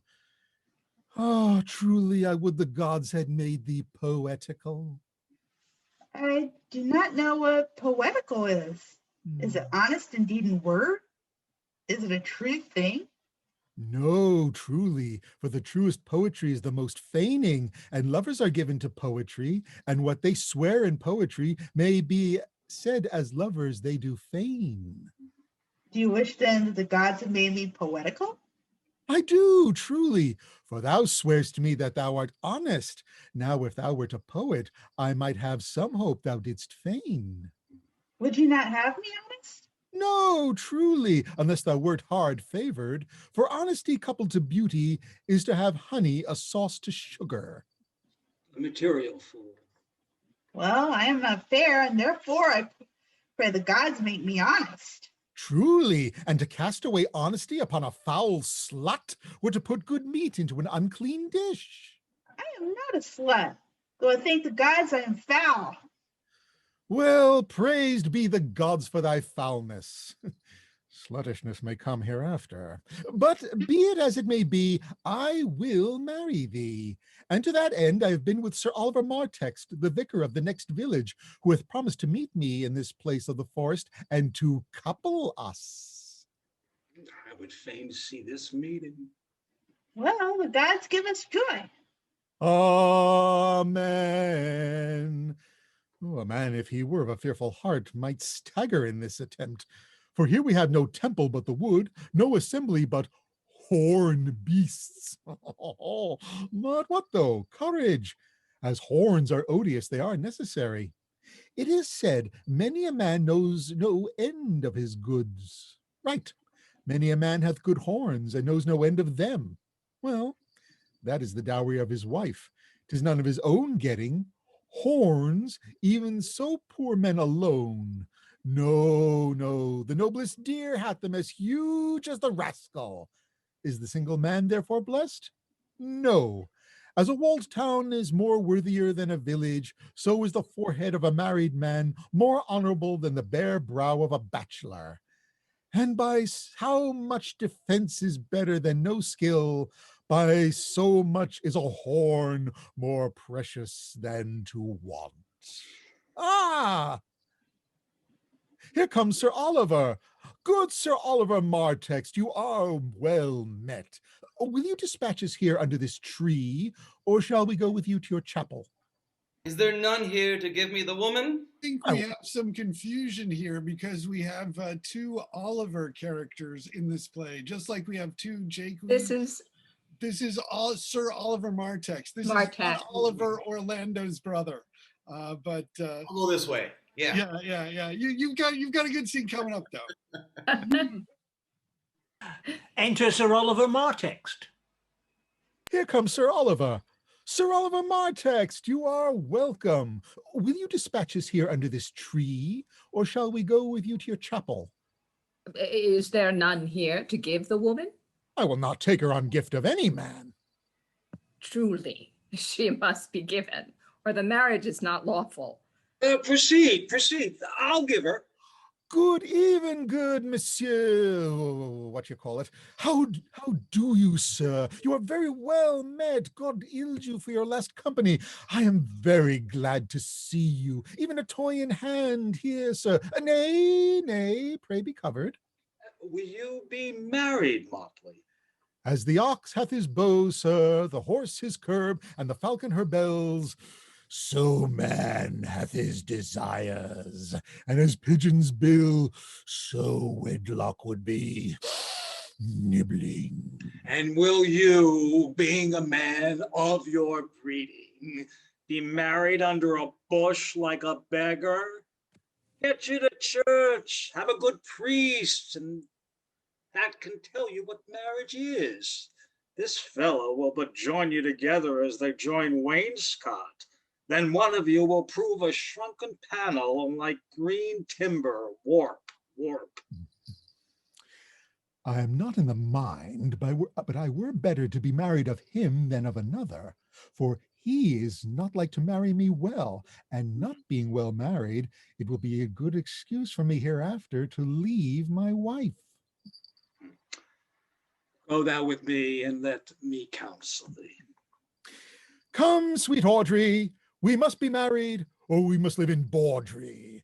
Farewell, good Master Oliver, not, oh, sweet Oliver, oh, brave Oliver, leave me not behind thee, but wind away, be gone, I say, I will not to wedding with thee. Is no matter. Ne'er a fantastical knave of them all shall flout me out of my calling. Excellent. Act 3, Scene 4. Enter Rosalind and Celia. Never talk to me, I will weep. Do, I prithee, but yet have the grace to consider that tears do not become a man. But have I not cause to weep? As good a cause as one would desire, therefore weep. His very hair is of the dissembling color. Something browner than Judas's. Marry, his kisses are Judas's own children. I' faith, his hair is of a good color. Oh, an excellent color. Your chestnut was ever the only color. And his kissing is as full of sanctity as the touch of holy bread. He hath bought a pair of cast lips of Diana, a nun of winter's sisterhood kisses, not more religious. The very ice of chastity is in them.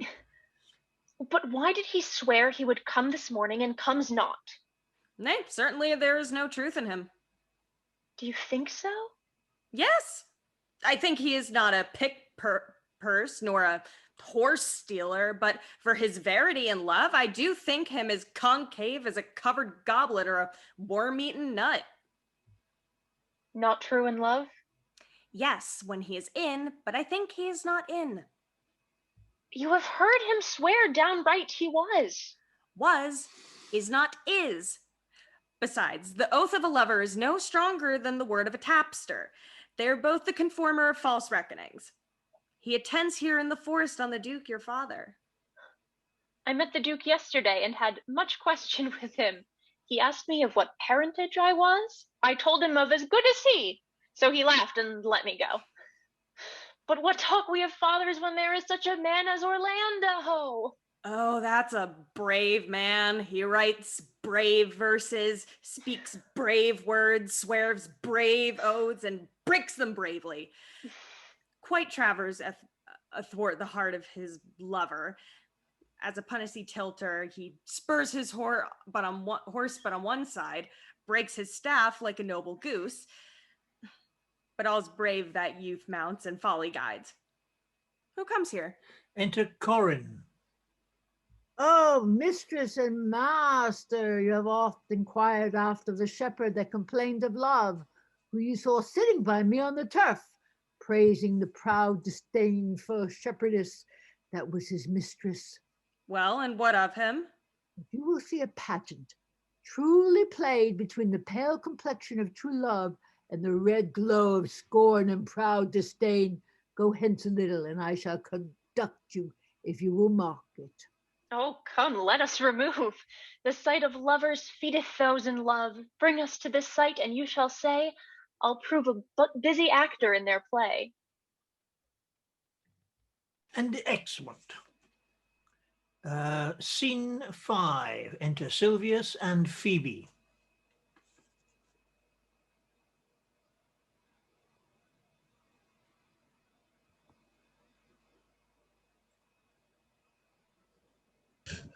Sweet Phoebe, do not scorn me. Do not, Phoebe, say that you love me not, but say not so in bitterness.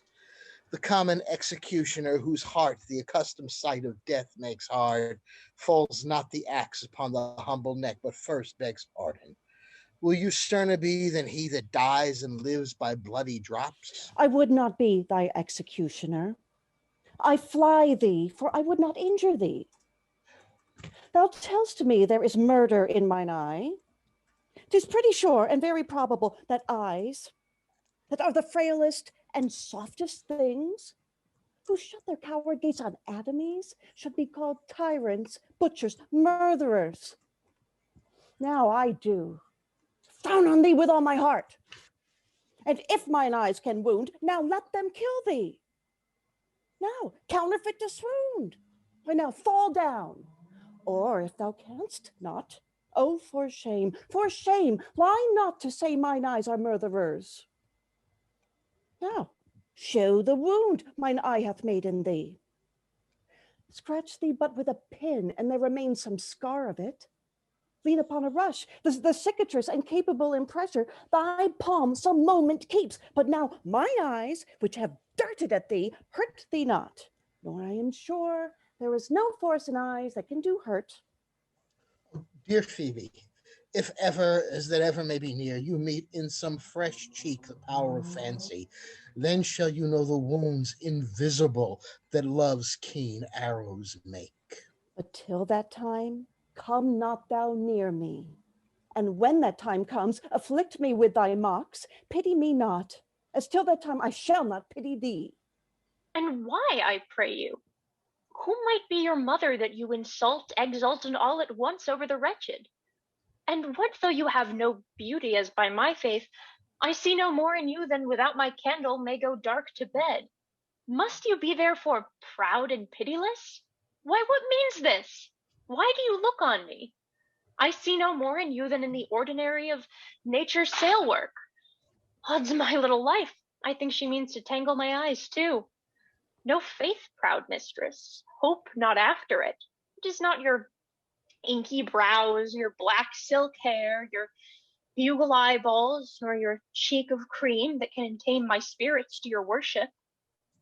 You foolish shepherd, wherefore do you follow her like foggy south, puffing with wind and rain? You are 1,000 times a properer man than she a woman. 'Tis such fools as you that make the world full of ill-favored children.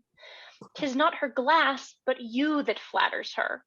And out of you she sees herself more proper than any of her lineaments can show her.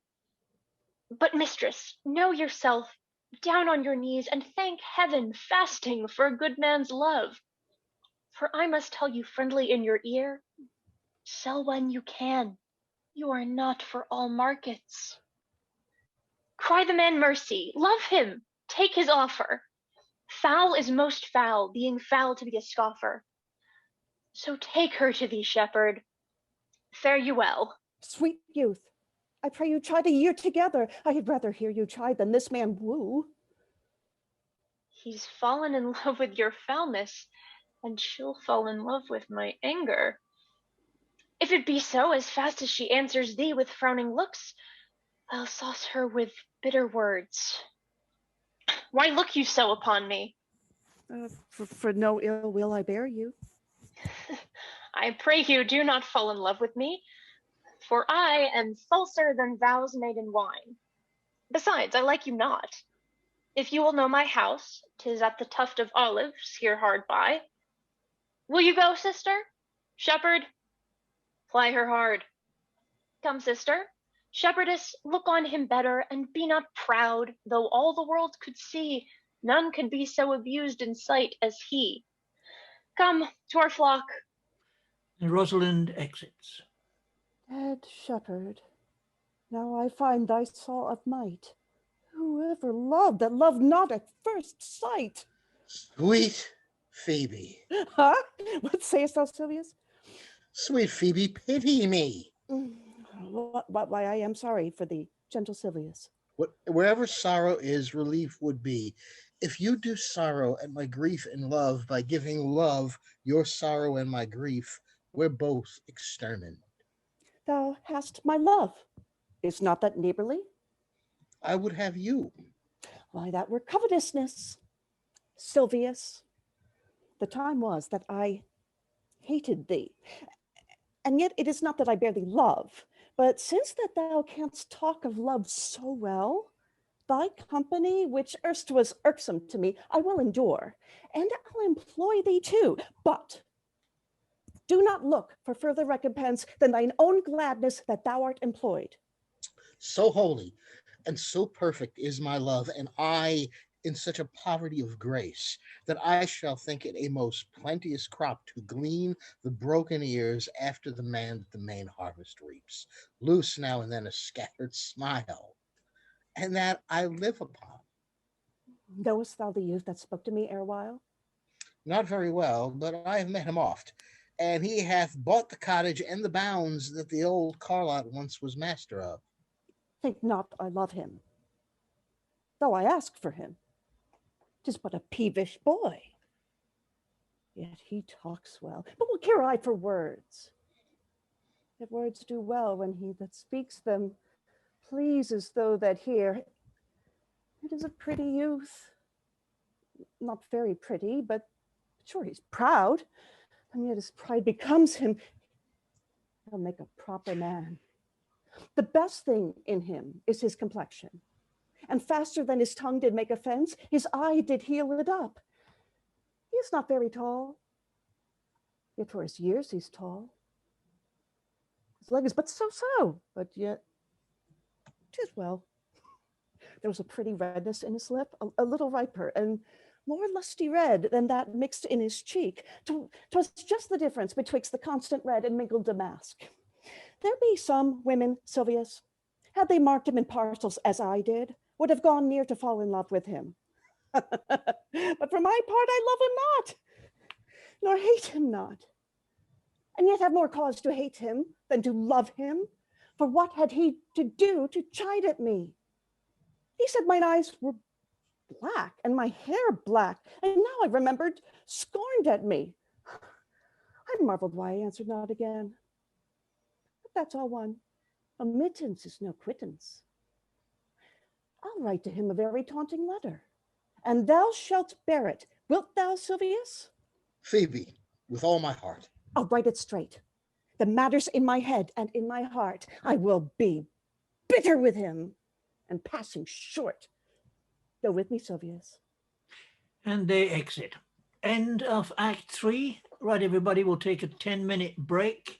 I was going to say, should we take a break? Okay, Yeah. great. Yes. So why not? that's 31 past. Let's make it 41 past.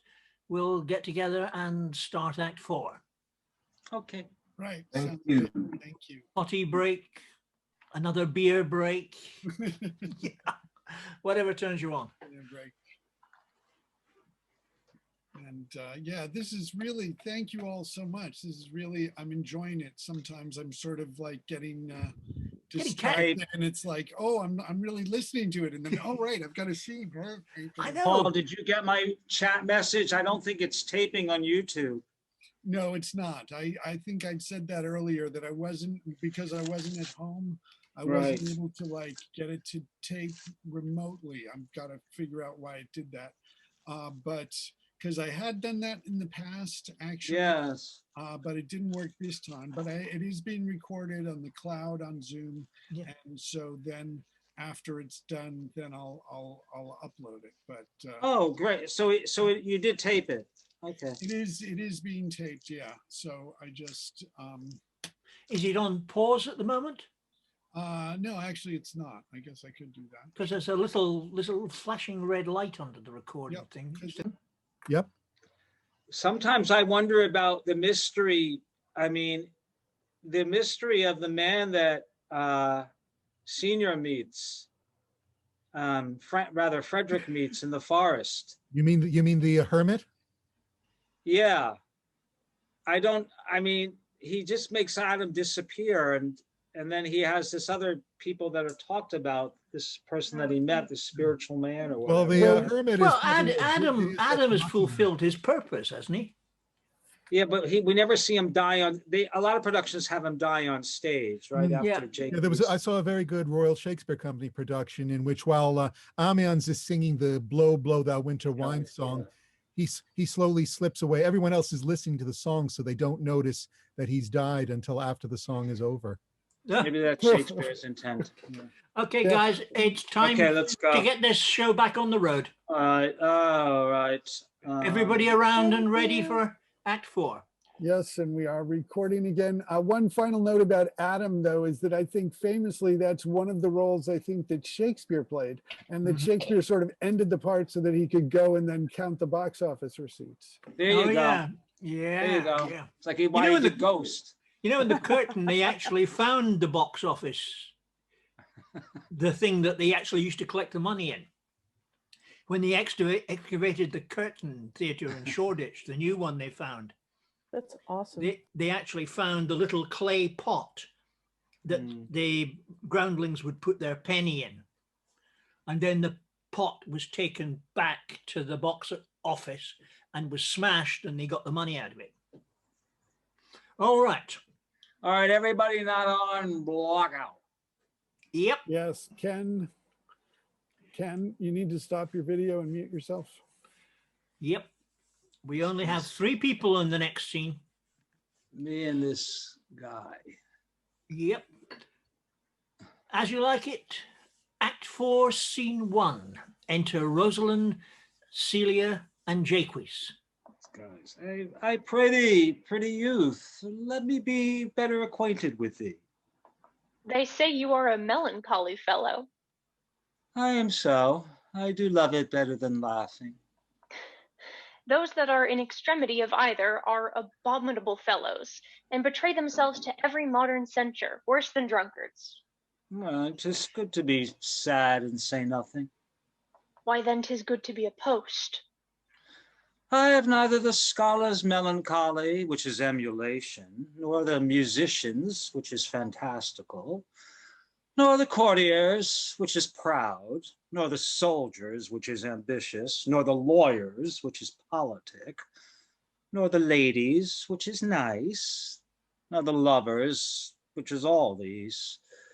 There is a melancholy of mine own, compounded of many simples, extracted from many objects, and indeed the sundry contemplation of my travels, in which by often rumination wraps me in most humorous sadness. A traveler. By my faith, you have great reason to be sad. I fear you have sold your own lands to see other men's. Then to have seen much and to have nothing is to have rich eyes and poor hands. Yes, I have gained my experience. Enter Orlando. And your experience makes you sad. I had rather have a fool to make me merry than experience to make me sad, and to travel for it too. Good day and happiness, dear Rosalind. Nay then, God by you. And you talk in blank verse. Farewell, Monsieur Traveler. Look you lisp and wear strange suits, disable all the benefits of your own country, be out of love with your nativity, and almost chide God for making you that countenance you are, or I will scarce think you have swam in a gundalo. Why, how now, Orlando? Where have you been all this while? You a lover? And you serve me such another trick. Never come in my sight more. My fair Rosalind, I come within an hour of my promise. Break an hour's promise in love? He that will divide a minute into 1,000 parts, and break but a part of the 1,000th part of a minute in the affairs of love, it may be said of him that Cupid hath clapped him on the shoulder, but I'll warrant him heart whole. Oh, pardon me, dear Rosalind. Nay, and you be so tardy, come no more in my sight. I had as lief be wooed of a snail. Of a snail? Aye, of a snail. For though he comes slowly, he carries his house on his head. A better jointure, I think, than you make a woman. Besides, he brings his destiny with him. What's that? Why, horns. With such as you are fain to be beholding to your wives for, but he comes armed in his fortune and prevents the slander of his wife. Virtue is no horn maker. My Rosalind is virtuous. And I am your Rosalind.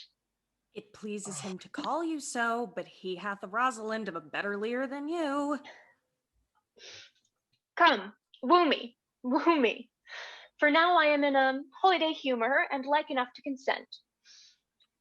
What would you say to me now, and were I your very, very Rosalind? I would kiss before I spoke. Nay, you were better speak first, and when you were gravelled for lack of matter, you might take occasion to kiss. Very good orators, when they are out, they will spit, and for lovers lacking, God warn us, matter, the cleanliest shift is to kiss. How if the kiss be denied? Then she puts you to entreaty, and there begins new matter. Who could be outbeing before his beloved mistress? Marry, that should you if I were your mistress, or I should think my honesty ranker than my wit. What, of my suit? Not out of your apparel, and yet out of your suit. Am I not your Rosalind? I take some joy to say you are, because I would be talking of her. Well, in her person I say I will not have you. And in my own person I die. No, faith, die by attorney. The poor world is almost 6,000 years old, and in all this time there was not any man died in his own person, videlicet, in a love cause. Troilus had his brains dashed out with a Grecian club, yet he did what he could to die before, and he is one of the patterns of love. Leander, he would have lived many a fair year, though Hero had turned none. If it had not been for a hot midsummer night, for good youth he went but forth to wash him in the Hellespont, and being taken with the cramp was drowned, and the foolish chancellors of that age found it was Hero of Sestos.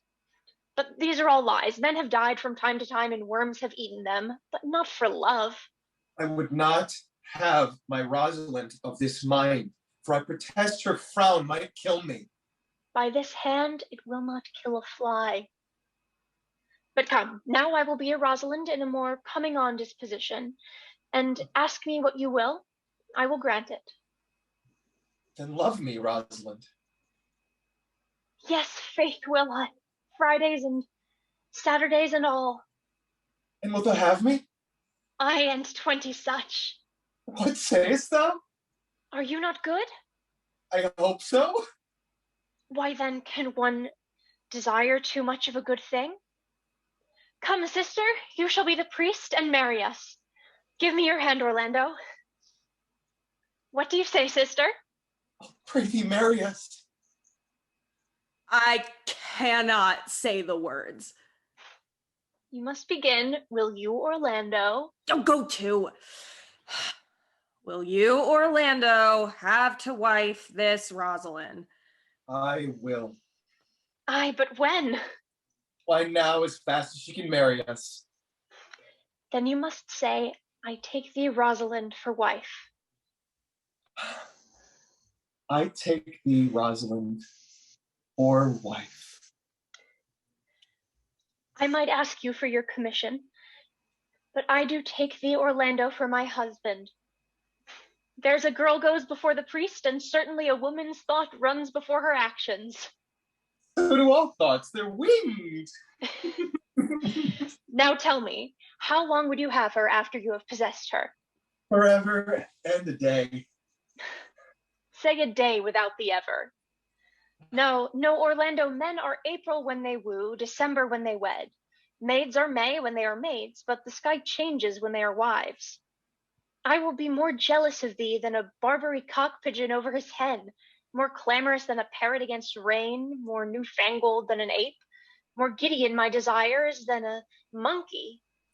I will weep for nothing, like Diana in the fountain, and I will do that when you are disposed to be merry. I will laugh like a hen, and that when thou art inclined to sleep. But will my Rosalind do so? By my life, she will do as I do. Oh, but she is wise. Or else she could not have the wit to do this. The wiser the waywarder. Make the doors upon a woman's wit, and it will out at the casement. Shut that, and 'twill out at the keyhole. Stop that, 'twill fly with the smoke out the chimney. A man that had a wife with such a wit, he might say, wit with a wilt. Nay, you might keep that check for it till you met your wife's wit going to your neighbor's bed. And what wit could wit have to excuse that? Marry, to say she came to seek you there. You shall never take her without her answer, unless you take her without her tongue. Oh, that woman that cannot make her fault her husband's occasion, let her never nurse her child herself, for she will breed it like a fool. Oh, for these 2 hours, Rosalind, I will leave thee. Alas, dear, I cannot lack thee 2 hours. I must attend the Duke at dinner. By 2 o'clock I will be with thee again. Aye, go your ways, go your ways. I knew what you would prove. My friends told me as much, and I thought no less. That flattering tongue of yours won me. 'Tis but one cast away, and so come death. 2 o'clock is your hour? Aye, sweet Rosalind. By my troth, and in good earnest. And so God mend me, and by all pretty oaths that are not dangerous, if you break one jot of your promise, or come 1 minute behind your hour, I will think you the most pathetical break promise, and the most hollow lover, and the most unworthy of her that you call Rosalind, that may be chosen out of the gross band of the unfaithful. Therefore beware my censure, and keep your promise. With no less religion than if thou wert indeed my Rosalind. So, adieu. Well, time is the old justice that examines all such offenders, and let time try. Adieu. Exit. You have simply misused our sex in your love prate. We must have your doublet and hose plucked over your head and show the world what the bird hath done to her own nest. Oh, coz, my pretty little coz, that thou didst know how many fathom deep I am in love. But it cannot be sounded. My affection hath an unknown bottom, like the Bay of Portugal. Or rather bottomless, that as fast as you pour in affection, it runs out. No, that same wicked bastard of Venus that was begot of thought, conceived of spleen and born of madness, that blind rascally boy that abuses everyone's eyes because his own are out, let him be judge. How deep I am in love. I'll tell thee, Aliana, I cannot be out of the sight of Orlando. I'll go find a shadow and sigh till he come. And I'll sleep. They exit. Act 4, Scene 2. Enter Jaques and lords and foresters. Which is he that killed the deer? Sir, it was I. Let's present him to the Duke like a Roman conqueror, and it would do well to set the deer's horns upon his head for a branch of victory. Have you no song, Forester, for this purpose? Oh, yes, sir. Sing it, just no matter how it be in tune, so it make verse enough. I'll sing it. What shall he have that killed the deer, his leather skin and horns to wear? Then sing him home, the rest shall hear his burden. Take thou no scorn to wear the horn. There was a crest thereout was born. Thy father's father wore it, and my father bore it. The horn, the lusty horn, is not a thing to laugh to scorn. They exit. Act 4, Scene 3. Enter Rosalind and Celia. How say you now? Is it not past 2 o'clock? And here much Orlando. I warrant you with pure love and troubled brain, he hath ta'en his bow and arrows and is gone forth to sleep. Enter Look who comes Silvius. here. Look who comes here. My errand is to you, fair youth. My gentle Phoebe bid me give you this. I know not the contents, but as I guess by the stern brow and waspish action which she did use as she was writing of it, it bears an angry tenor. Pardon me, I am but as a guiltless messenger. Patience herself would startle at this letter and play the swaggerer. Bear this, bear all. She says I am not fair, that I lack manners. She calls me proud, and that she could not love me were man as rare as phoenix. Odds my will, her love is not the hare that I do hunt. Why writes she so to me? Well, shepherd, well, this is a letter of your own device. Oh, I protest. I know not the contents. Phoebe did write it. Come, come, you are a fool, and turned into the extremity of love. I saw her hand, and she hath a leathern hand, a freestone colored hand. I verily did think that her old gloves were on, but 'twas her hands. She has a housewife's hands, but that's no matter. I say she never did invent this letter. This is a man's invention and his hand. Sure, it is hers. Why, 'tis a boisterous and a cruel style, a style for challengers. Why, she defies me like Turk to Christian. Women's gentle brain could not drop forth such rude invention, such Ethiop words blacker in their effect than in their countenance. Will you hear the letter? So please you, for I never heard it yet heard too much of Phoebe's cruelty. She Phoebes me. Mark how the tyrant writes. Read.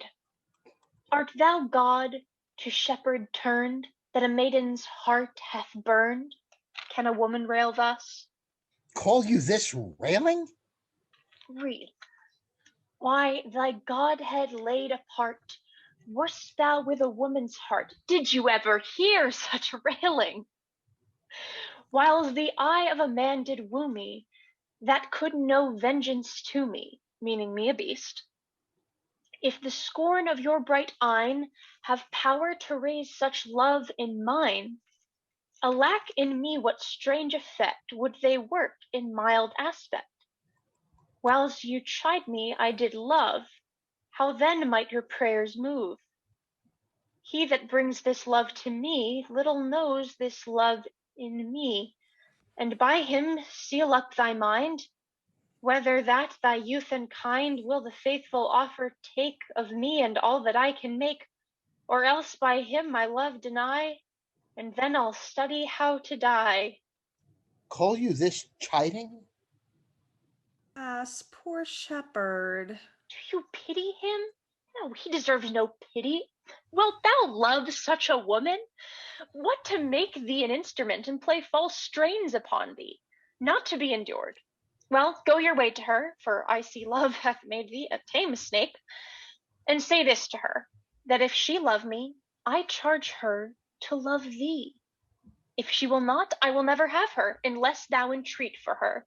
If you be a true lover, hence, and not a word, for here comes more company.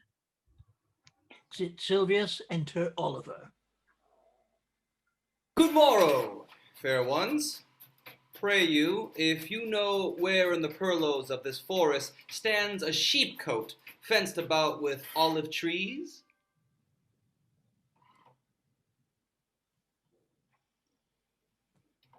Uh-oh, Celia's frozen again. Give her a second. She's just stunned by heat. Yeah, I know. You've blown her out the water. Want me to give you that line Spoiler again? alert! I'm so sorry. Not your problem. Not your fault, though. Okay, I want to take that one again. Okay. Yeah. Please do. Okay. Sheepcot. Yes. Ooh, thank you. Cottage. Good morrow, fair ones. Pray you, if you know where in the purlieus of this forest stands a sheepcot fenced about with olive trees? West of this place, down in the neighbor bottom, the rank of osiers by the murmuring stream left on your right hand brings you to the place. But at this hour, the house doth keep itself. There's none within. If that and I may profit by a tongue, then should I know you by description. Such garments and such years. The boy is fair, of female favor, and bestows himself like a ripe sister. The woman low and browner than her brother. Are not you the owner of the house I did inquire for? It is no boast, being asked, to say we are. Orlando doth commend him to you both, and to that youth he calls his Rosalind, he sends this bloody napkin. Are you he? I am. What must we understand by this? Some of my shame, if you will know of me what man I am, and how, and why, and where this handkerchief was stained. I pray you tell it. When the last young Orlando parted from you, he left a promise to return again within an hour, and pacing through the forest, chewing the food of sweet and bitter fancy, lo, what befell? He threw his eye aside, and mark what object did present itself under an old oak, whose boughs were mossed with age, and high top bald with dry antiquity. A wretched ragged man, o'ergrown with hair, lay sleeping on his back. About his neck a green and gilded snake had wreathed itself, who with her head nimble in throats approached the opening of his mouth. But suddenly, seeing Orlando, it unlinked itself, and with undented glides did slip away into a bush, under which bush's shade a lioness, with adders all drawn dry, lay couching head on ground, with cat-like watch, when that the sleeping man should stir. For 'tis the royal disposition of that beast to prey on nothing that doth seem as dead. This seen, Orlando did approach the man, and found it was his brother, his elder brother. Oh, I have heard him speak of that same brother, and he did render him the most unnatural that lived amongst men.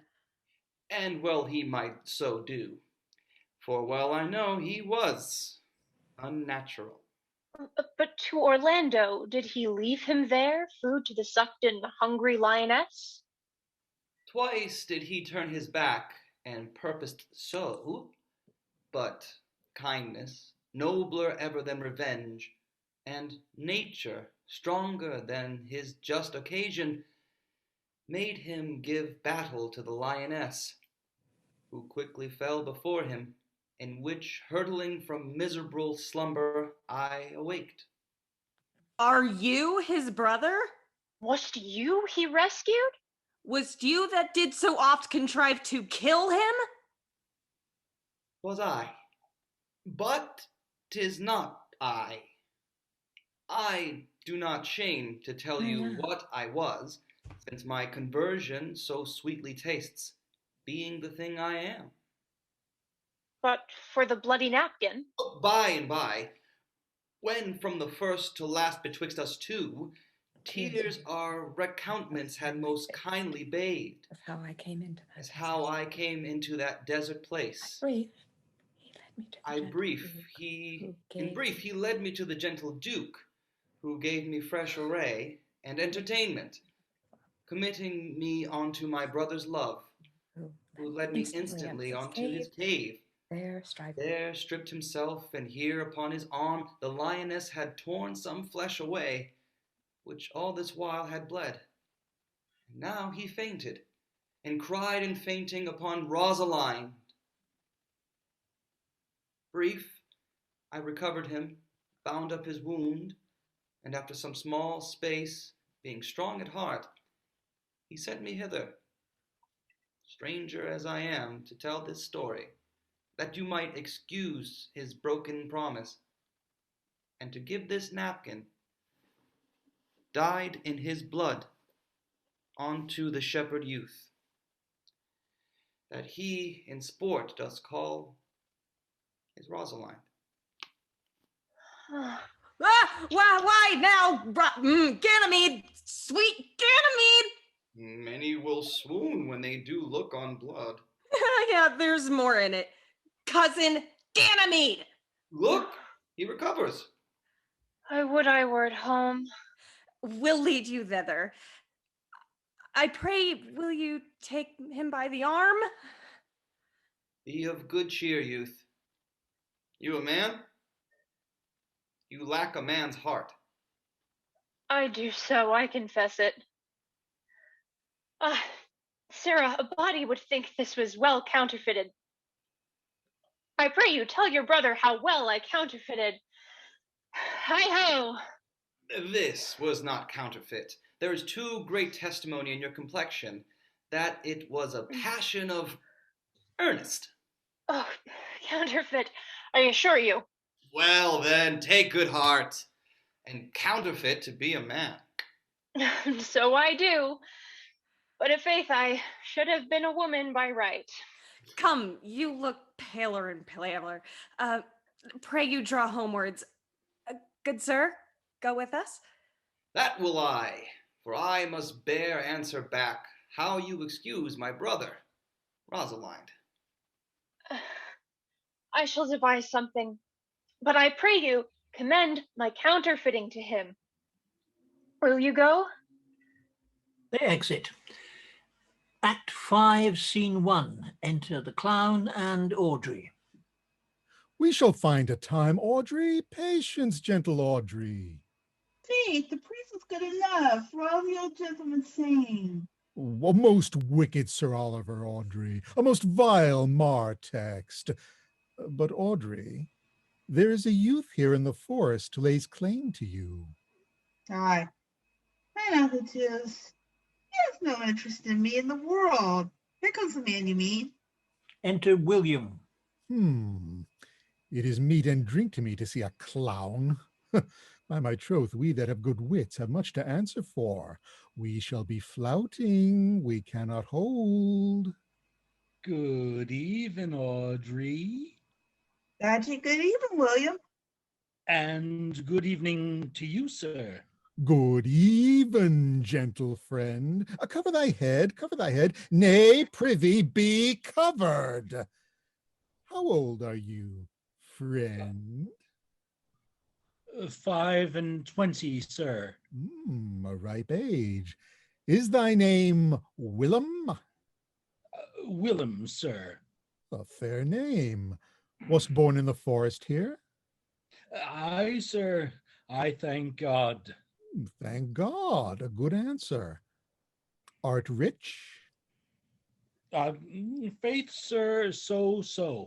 So is good, very good, very excellent good, and yet it is not, it is but so. Art thou wise? Aye, sir, I have a pretty wit. Why, thou sayest well.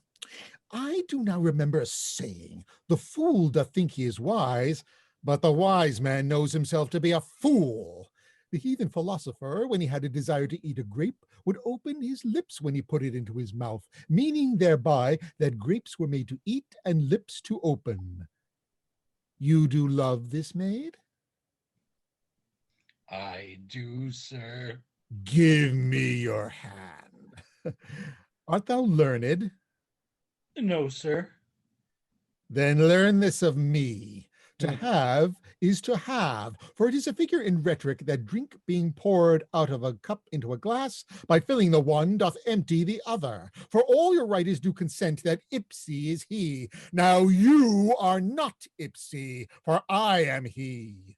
Which he, sir? He, sir, that must marry this woman. Therefore, you clown, abandon, which is in the vulgar, leave the society, which in the boorish is company, of this female, which in the common is woman, which together is, abandon the society of this female, or clown, thou perishest, or to thy better understanding diest, or to wit, I kill thee, make thee away, translate thy life into death, thy liberty into bondage. I will deal with poison with thee, or in bastinado, or in steel. I will bandy with thee in faction. I will run thee with policy. I will kill thee 150 ways. Therefore tremble and depart. Do, good William. God rest you merry, sir. William exits. Enter Corin.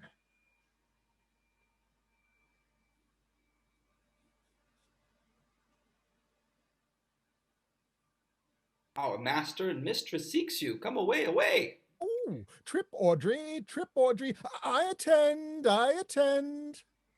and they exit. Act 5, Scene 2. Enter Orlando and Oliver. It's possible that on so little acquaintance you should like her, that but seeing you should love her, and loving woo, and wooing she should grant, and will you persever to enjoy her? Sorry, Jackie. Neither call the giddiness of it or in question, the poverty of her, the small acquaintance, my sedane wooing, nor sedane consenting, but say with me, I love Elena. Say with her that she loves me. Consent with both, that we may enjoy each other. It shall be to your good. For my father's house and all the revenue that was old Sir Rowland's will I estate upon you, and here live and die a shepherd. Rosalind enters. You have my consent. Let your wedding be tomorrow. Thither will I invite the Duke and all his contented followers. Go you and prepare Aliena. For look you, here comes my Rosalind. God save you, brother. And you, fair sister. Oh, my dear Orlando, how it grieves me to see thee wear thy heart in a scarf. It is my arm. I thought thy heart had been wounded with the claws of a lion. Wounded it is, but with the eyes of a lady. Did your brother tell you how I counterfeited to swoon when he showed me your handkerchief? Aye, and greater wonders than that. Oh, I know where you are. Nay, 'tis true. There was never anything so sudden, but the sight of two rams and Caesar's personical brag of I came, saw, and overcome. For your brother and my sister no sooner met, but they looked, no sooner looked, but they loved, no sooner loved, but they sighed, no sooner sighed, but they asked one another the reason, no sooner knew the reason, but that they sought the remedy, and in these degrees they have made a pair of stairs to marriage, which they will climb incontinent or else be incontinent before marriage. They are in the very wrath of love, and they will together. Clubs cannot part them. We shall be married tomorrow, and I will bid the Duke to the nuptial. But oh, how bitter a thing it is to look into happiness through another man's eyes. By so much the more shall I tomorrow be at the height of my heart heaviness, by how much I shall think my brother happy in having what he wishes for. Why then tomorrow I cannot serve your turn for Rosalind? I can live no longer by thinking. I will weary you then no longer with idle talking. Know of me then, for now I speak to some purpose, that I know you are a gentleman of good conceit. I speak not this, that you should bear a good opinion of my knowledge, in so much I say, I know you are. Neither do I labor for a greater esteem than may in some little measure draw belief from you, to do yourself good and not to grace me. Believe then, if you please, that I can do strange things. I have since I was 3-year-old conversed with a magician, most profound in his art, and yet not damnable. So, if you do love Rosalind so near the heart as your jester cries it out, when your brother marries Aliena, you shall marry her. I know into what straits of fortune she is driven, and it is not impossible to me, if it appear not inconvenient to you, to set her before your eyes tomorrow, humane as she is, without any danger. Speaks thou in sober meanings. By my life I do, which I tender dearly, though I say I am a magician. Therefore put you in your best array, bid your friends, for if you will be married tomorrow, you shall, and to Rosalind if you will. Enter Silvius and Phoebe. Look, here comes a lover of mine and a lover of hers. Youth, you have done me much ungentleness to show the letter that I writ to you. I care not if I have. It is my study to seem despiteful and ungentle to you. You are there followed by a faithful shepherd. Look upon him. Love him. He worships you. Good shepherd, tell this youth what 'tis to love. It is to be all made of sighs and tears, and so am I for Phoebe. And I for Ganymede. I for Rosalind. And I for no woman. It is to be all made of faith and service, and so am I for Phoebe. And I for Ganymede. And I for Rosalind. And I for no woman. It is to be all made of fantasy, all made of passion, and all made of wishes, all adoration, duty, and observance, all humbleness, all patience and impatience, all purity, all trial, all observance. And so am I for Phoebe. And so am I for Ganymede. And so am I for Rosalind. And so am I for no woman. If this be so, why blame you me to love you? If this be so, why blame you me to love you? If this be so, why blame you me to love you? Why do you speak too? Why blame you me to love you? To her that is not here, nor doth not hear. Pray you no more of this. 'Tis like the howling of Irish wolves against the moon. I will help you if I can. I would love you if I could. Tomorrow meet me all together. I will marry you, if ever I marry woman, and I'll be married tomorrow. I will satisfy you, if ever I satisfied man, and you shall be married tomorrow. I will content you, if what pleases you contents you, and you shall be married tomorrow. As you love Rosalind, meet. As you love Phoebe, meet. And as I love no woman, I'll meet. So fare you well. I have left you commands. I'll not fail if I live. Nor I. Nor I. Excellent. Act 5, Scene 3. Enter the clown and Audrey. Tomorrow is the joyful day, Audrey. Tomorrow will we be married. I do desire it with all my heart, and I hope it is no dishonest desire to be a woman of the world. Here come two of the banished Duke's pages. Enter 2 pages. Well met, honest gentleman. By my troth, well met. Come, come, sit, sit, and a song. We are for you. Sit in the middle. Shall we clap into roundly without hawking, or spitting, or saying we are hoarse, which are the only prologues to a bad voice? In faith, and both in a tune like two gypsies on a horse. It was a lover and his lass, with a hey and a ho and a hey nunny no, and a hey nunny nunny no. That o'er the green cornfield did pass in springtime, in springtime, in springtime, the only pretty ring time, when birds do sing, hey ding-a-ding-a-ding, hey ding-a-ding-a-ding, hey ding-a-ding-a-ding, sweet lovers love the spring, in springtime, in springtime, the only pretty ring time, when birds do sing, hey ding-a-ding-a-ding, hey ding-a-ding-a-ding, hey ding-a-ding-a-ding, sweet lovers love the spring. Between the acres of the rye, with a hey and a ho and a hey nanny no, with a hey nanny nanny no. These pretty country folks would lie in springtime, in springtime, in springtime, the only pretty ring time, when birds do sing, hey ding-a-ding-a-ding, hey ding-a-ding-a-ding, hey ding-a-ding-a-ding, sweet lovers love the spring, in springtime, the only pretty ring time, when birds do sing, hey ding-a-ding-a-ding, hey ding-a-ding-a-ding, hey ding-a-ding-a-ding, sweet lovers love the spring. This carol they began that hour, with a hey and a ho and a hey nanny no, with a hey nanny nanny no.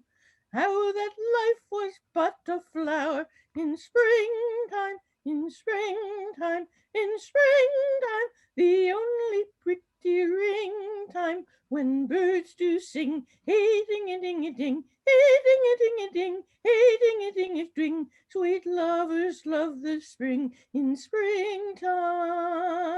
In springtime, the only pretty ring time when birds do sing. Hey, ding-a-ding-a-ding, hey, ding-a-ding-a-ding, hey, ding-a-ding-a-ding. Sweet lovers love the spring, and therefore take the present time with a hey and a ho and a hey nanny no, with a hey nanny nanny no. For love is crowned with the prime in springtime, in springtime, in springtime, the only pretty ring time when birds do sing. Hey, ding-a-ding-a-ding, hey, ding-a-ding-a-ding, hey, ding-a-ding-a-ding. Sweet lovers love the spring in springtime. In springtime, the only pretty ring time when birds do sing. Hey, ding-a-ding-a-ding, hey, ding-a-ding-a-ding, hey, ding-a-ding-a-ding. Sweet lovers love the spring. Truly, young gentleman, though there was no great matter in the ditty, yet the note was very untunable. You are deceived, sir. We kept time, we lost not our time. By my troth, yes. I count it but time lost to hear such a foolish song. God by you, and God mend your voice. Come, Audrey. And the exit. Act 5, Scene 4. Enter Duke Senior, Amiens, Jaques, Orlando, Oliver, and Celia. Dost thou believe, Orlando, that the boy can do all this that he hath promised? I sometimes do believe and sometimes do not, as those that fear they hope and know they fear. Enter Rosalind, Silvius, and Phoebe. Patience once more while our compact is urged. You say if I bring in your Rosalind, you will bestow her on Orlando here? That would I, had I kingdoms to give with her. And you say you will have her when I bring her? That would I, were I of all kingdoms king. You say you'll marry me if I be willing. That will I, should I die the hour after. But if you do refuse to marry me, you'll give yourself to this most faithful shepherd. So is the bargain. You say that you'll have Phoebe if she will. Though to have her and death were both one thing. I have promised to make all this matter even. Keep your word, O Duke, to give your daughter. You yours, Orlando, to receive his daughter. Keep you your word, Phoebe, that you'll marry me, or else refusing me to wed this shepherd. Keep your word, Silvius, that you'll marry her, if she refuse me, and from hence I go to make these doubts all even. Rosalind and Celia exit. I do remember in this shepherd boy some lively touches of my daughter's favor. My lord, the first time that ever I saw him, methought he was a brother to your daughter. But my good lord, this boy is forest born, and hath been tutored in the rudiments of many desperate studies by his uncle, whom he reports to be a great magician. Enter the clown and Audrey. Obscured in the circle of this forest. There is sure another flood toward, and these couples are coming to the ark. Here comes a pair of very strange beasts, which in all tongues are called fools. Salutation and greeting to you all. Good my lord, bid him welcome. This is the motley, mot-minded gentleman that I have so often met in the forest. He has been a courtier, he swears. If any man doubt that, let him put me to my purgation. I have trod a measure. I have flattered a lady. I have been politic with my friends, smooth with mine enemy. I have undone 3 tailors. I have had 4 quarrels, and like to have fought one. And how is that taken up? Faith, we met and found the quarrel was upon the 7th cause. How 7th cause? Oh, good my lord, like this fellow. I like him very well. God ild you, sir. I desire you of the like. I press in here, sir, amongst the rest of the country copulatives, to swear and to forswear according as marriage binds and blood breaks. A poor virgin, sir, an ill-favored thing, sir, but mine own. A poor humor of mine, sir, to take that which no man else will. Rich honesty dwells like a miser, sir, in a poor house, as your pearl in your foul oyster. By my faith, he is very swift and sententious. According to the fool's bolt, sir, and such dulcet diseases. Yeah, but for the seventh cause, how did you find the quarrel on the seventh cause? Upon a lie 7 times removed. Bear your body more seeming, Audrey. As thus, sir. I did dislike the cut of a certain courtier's beard. He sent me word, if I said his beard was not cut well, he was in the mind it was. This is called the retort courteous. If I sent him word again, it was not well cut, he would send me word he cut it to please himself. This is called the quip modest. If again it was not well cut, he disabled my judgment. This is called the reply churlish. If again it was not well cut, he would answer, I spake not true. This is called the reproof valiant. If again it was not well cut, he would say, I lie. This is called the countercheck quarrelsome. And so roll lie circumstantial and the lie direct. And how often did you say his beard was not well cut? I durst go no further than the lie circumstantial, nor he durst not give me the lie direct. And so we measured swords and parted. Oh, can you nominate and order now the degrees of the lie? Oh, sir, we quarrel in print, by the book, as you have books for good manners. I will name you the degrees. The first, the retort courteous. The second, the quip modest. The third, the reply churlish. The fourth, the reproof valiant. The fifth, the counter-check quarrelsome. The sixth, the lie direct, the lie with circumstance. The seventh, the lie direct. All these you may avoid, but the lie direct. And you may avoid that too, with an if. I knew when 7 justices could not take up a quarrel, but when the parties were met themselves, one of them thought but of an if, as, if you said so, then I said so. And they shook hands and swore brothers. Your if is the only peacemaker. Much virtue in an if. Is not this a rare fellow, my lord? He's as good as anything, and yet a fool. He uses his folly like a stalking horse, and under the presentation of that, he shoots his wit. Enter Hymen, Rosalind, and Celia. Still music.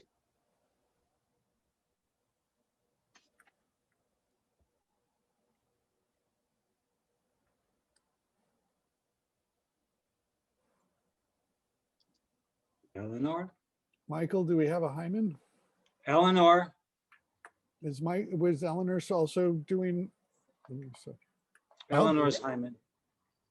I'll do it. Then is there more when earthly things make even atone together?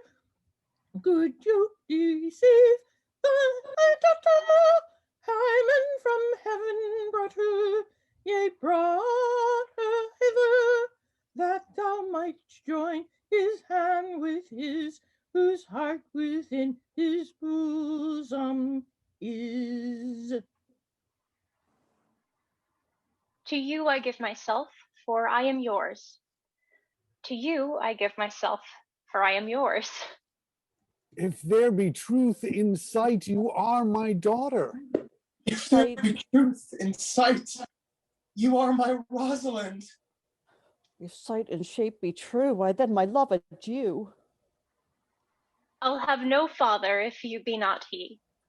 I'll have no husband if you be not he. Nor ne'er wed woman if you not be she.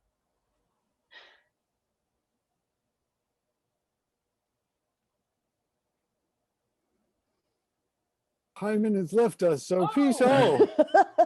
I bar confusion. 'Tis I must make conclusion of these most strange events. Here's 8 that must take hands to join in Hymen's bands, if truth holds true contents. You and you, no cross shall part. You and you are heart and heart. You to his love must accord, or have a woman to your lord. You and you are sure together as the winter to foul weather.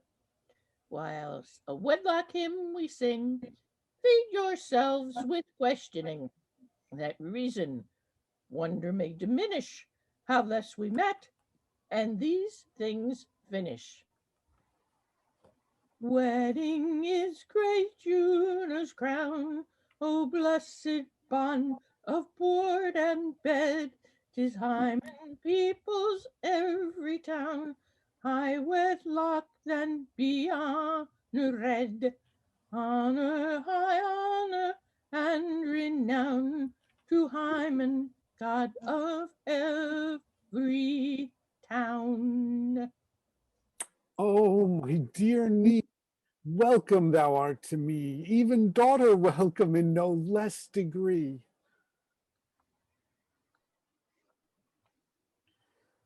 Phoebe, you're muted. Sorry. I will not eat my word. Now thou art mine. Thy faith my fancy to thee doth confine. Enter second brother. Let me have audience for a word or two.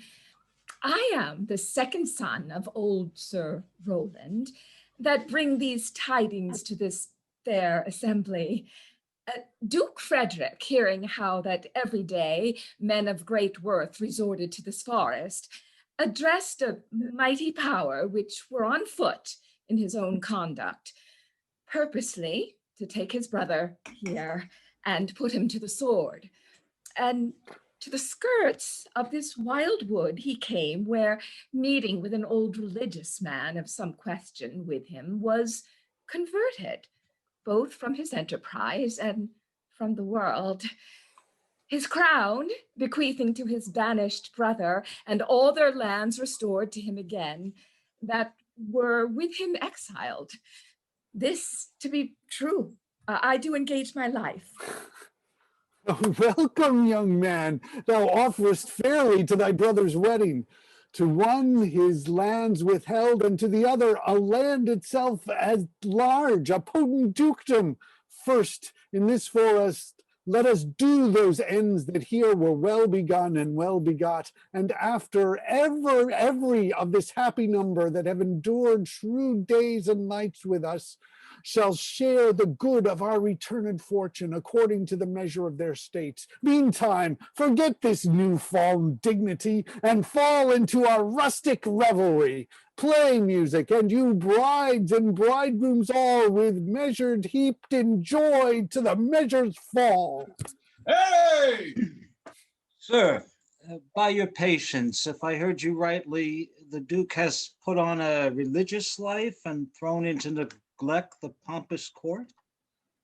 He hath. To him will I. Out of these convertites, there is much matter to be heard and learned. You, to your former honor I bequeath. Your patience and your virtue well deserve it. You, to a love that is your true faith doth merit. You, to your land and love and great allies. You, to a long and well-deserved bed. And you, to wrangling, for thy loving voyage is but for 2 months victualled. So to your pleasures. I am for other than for dancing measures. Stay, Jaques, stay. To see no pastime, what you would have, I'll stay to know at your abandoned cave. Oh. He exits. Proceed, proceed. We'll begin these rites. As we do trust, they'll end in true delights. He exits. Epilogue. It is not the fashion to see the lady the epilogue, but it is no more unhandsome than to see the lord the prologue. If it be true that good wine needs no bush, 'tis true that a good play needs no epilogue. Yet to good wine they do use good bushes, and good plays prove the better by the help of a good epilogue. What a case am I in then, that I am neither a good epilogue, nor cannot insinuate with you in the behalf of a good play? I am not furnished like a beggar, therefore to beg will not become me. My way is to conjure you, and I'll begin with the women. I charge you, O women, for the love you bear to men, to like as much of this play as please you. And I charge you, O men, for the love you bear to women, as I perceive by your simpering none of you hates them, that between you and the women the play may please. If I were a woman, I would kiss as many of you as had beards that pleased me, complexions that liked me, and breaths that I defied not. And I am sure, as many as have good beards or good faces or sweet breaths will for my kind offer, when I make curtsy, bid me farewell. Exit. End of play. Well done, everybody. Yes, excellent job. Thank you all. Good job. Weird. I got a message A for the round ending of while she was applause. doing. While she was doing her epilogue, I got a message saying the host wants you to unmute. I said, "What do you mean the host wants me to unmute?" What was that? It was weird. Oh, I thought I had Yeah, I didn't mean to somebody take I your muted line. and I was trying to unmute them. Yeah, you weren't muted. I mean, so I don't know.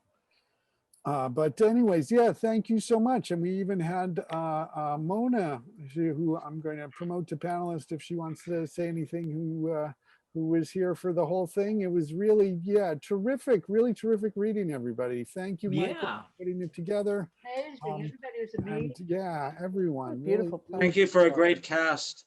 Really, Thank you, Michael. Everyone. Thank you, Michael, for putting Yeah. it together. Good man. Thank you, Paul. yes. He's running the post office and instant Shakespeare. Yeah. The man knows no bounds. Yeah. He's not running it quite yet. Yeah, well, it's there's a lot of things I've got to do in terms of letting people know what's going on Saturday. We should have a really terrific reading of King Lear that Stephen Brown is playmastering, and then next month we've got a bunch of things. Next Thursday is actually just going to be sort of like an open thing. If you want to have something you want to bring to try out, if you've got other plays you want to do that are in the public domain and you want to like do a little scene from it or do a scene with somebody or just a very sort of informal sort of open night, open Zoom night. And if you have any sort of Zoom questions or things, I mean, sometimes connectivity issues happen to all of us. What can you do but be patient and move on. And then next Saturday, King John that Derek Tarson is playmastering, and then we also on the Saturday and the Saturday following that will be March 13th, where Michael is going to be playmastering Julius Caesar.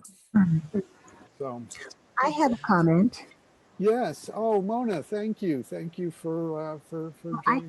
I have a comment. I wanted to thank Leah, who was a wonderful Celia. I was very entertained by her reading. And then I also wanted to tell Thank you. Tony- My goodness. Now I really enjoyed you. And I wanted to thank Tony who tickled me to laughing out loud. It was very funny. Great job, Tony. Yeah. Yeah, there was a lot of good work all around with everyone in this, and it is such a great play, and there's just so many things in terms of the idea of like the opportunities, like how many people who like are redeemed, that it's like there's always the chance for redemption. I mean, Oliver is trying to have his brother killed as is Duke Frederick, and yet they get converted. So like, And the mysterious hope for religious everyone. man who is met. We know never who that man is. Maybe it was Adam. Maybe he wandered off somewhere.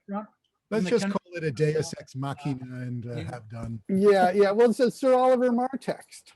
Yeah. I mean, I don't think he's an old religious man. He's the village vicar, not a hermit. And, Leah, what kind of machine are you using? My laptop, you mean? I mean, what? Yeah, which make is it? It's a new one. It's brand new. I literally never had the kind of connectivity problems I had this evening. So Well, you no, all no. were along for the ride with me. Yeah, and but that's no, that's not conduct. That's not connectivity. That's it's jamming inside your computer.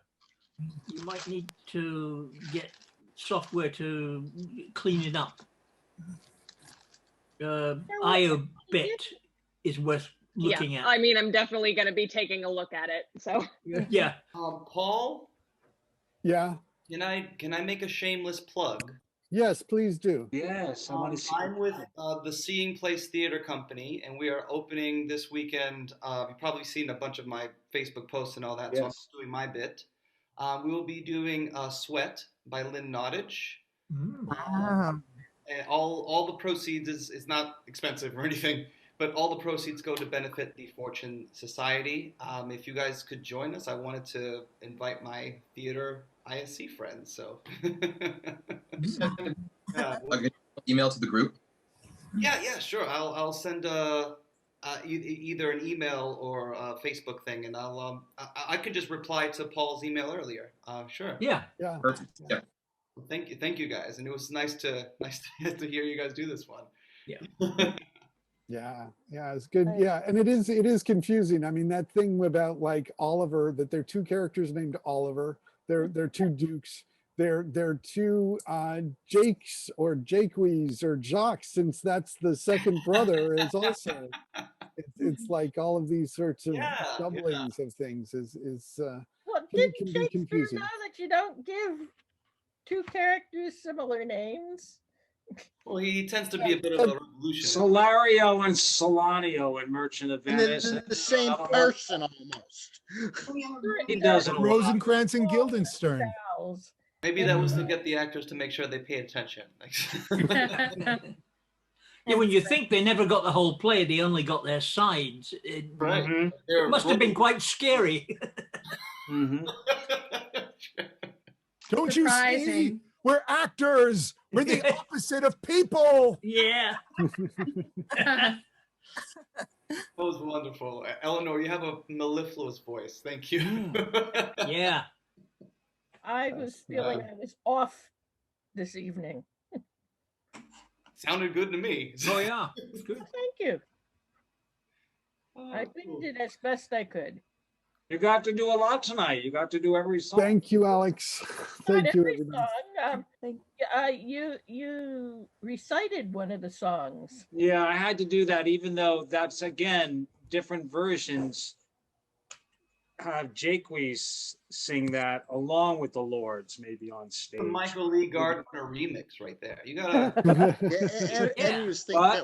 But I screwed it up after all that. I screwed it up. I'm sorry. All right, I know some of you need to go. If you need to go, I'm gonna get going. Please don't forget. Everybody.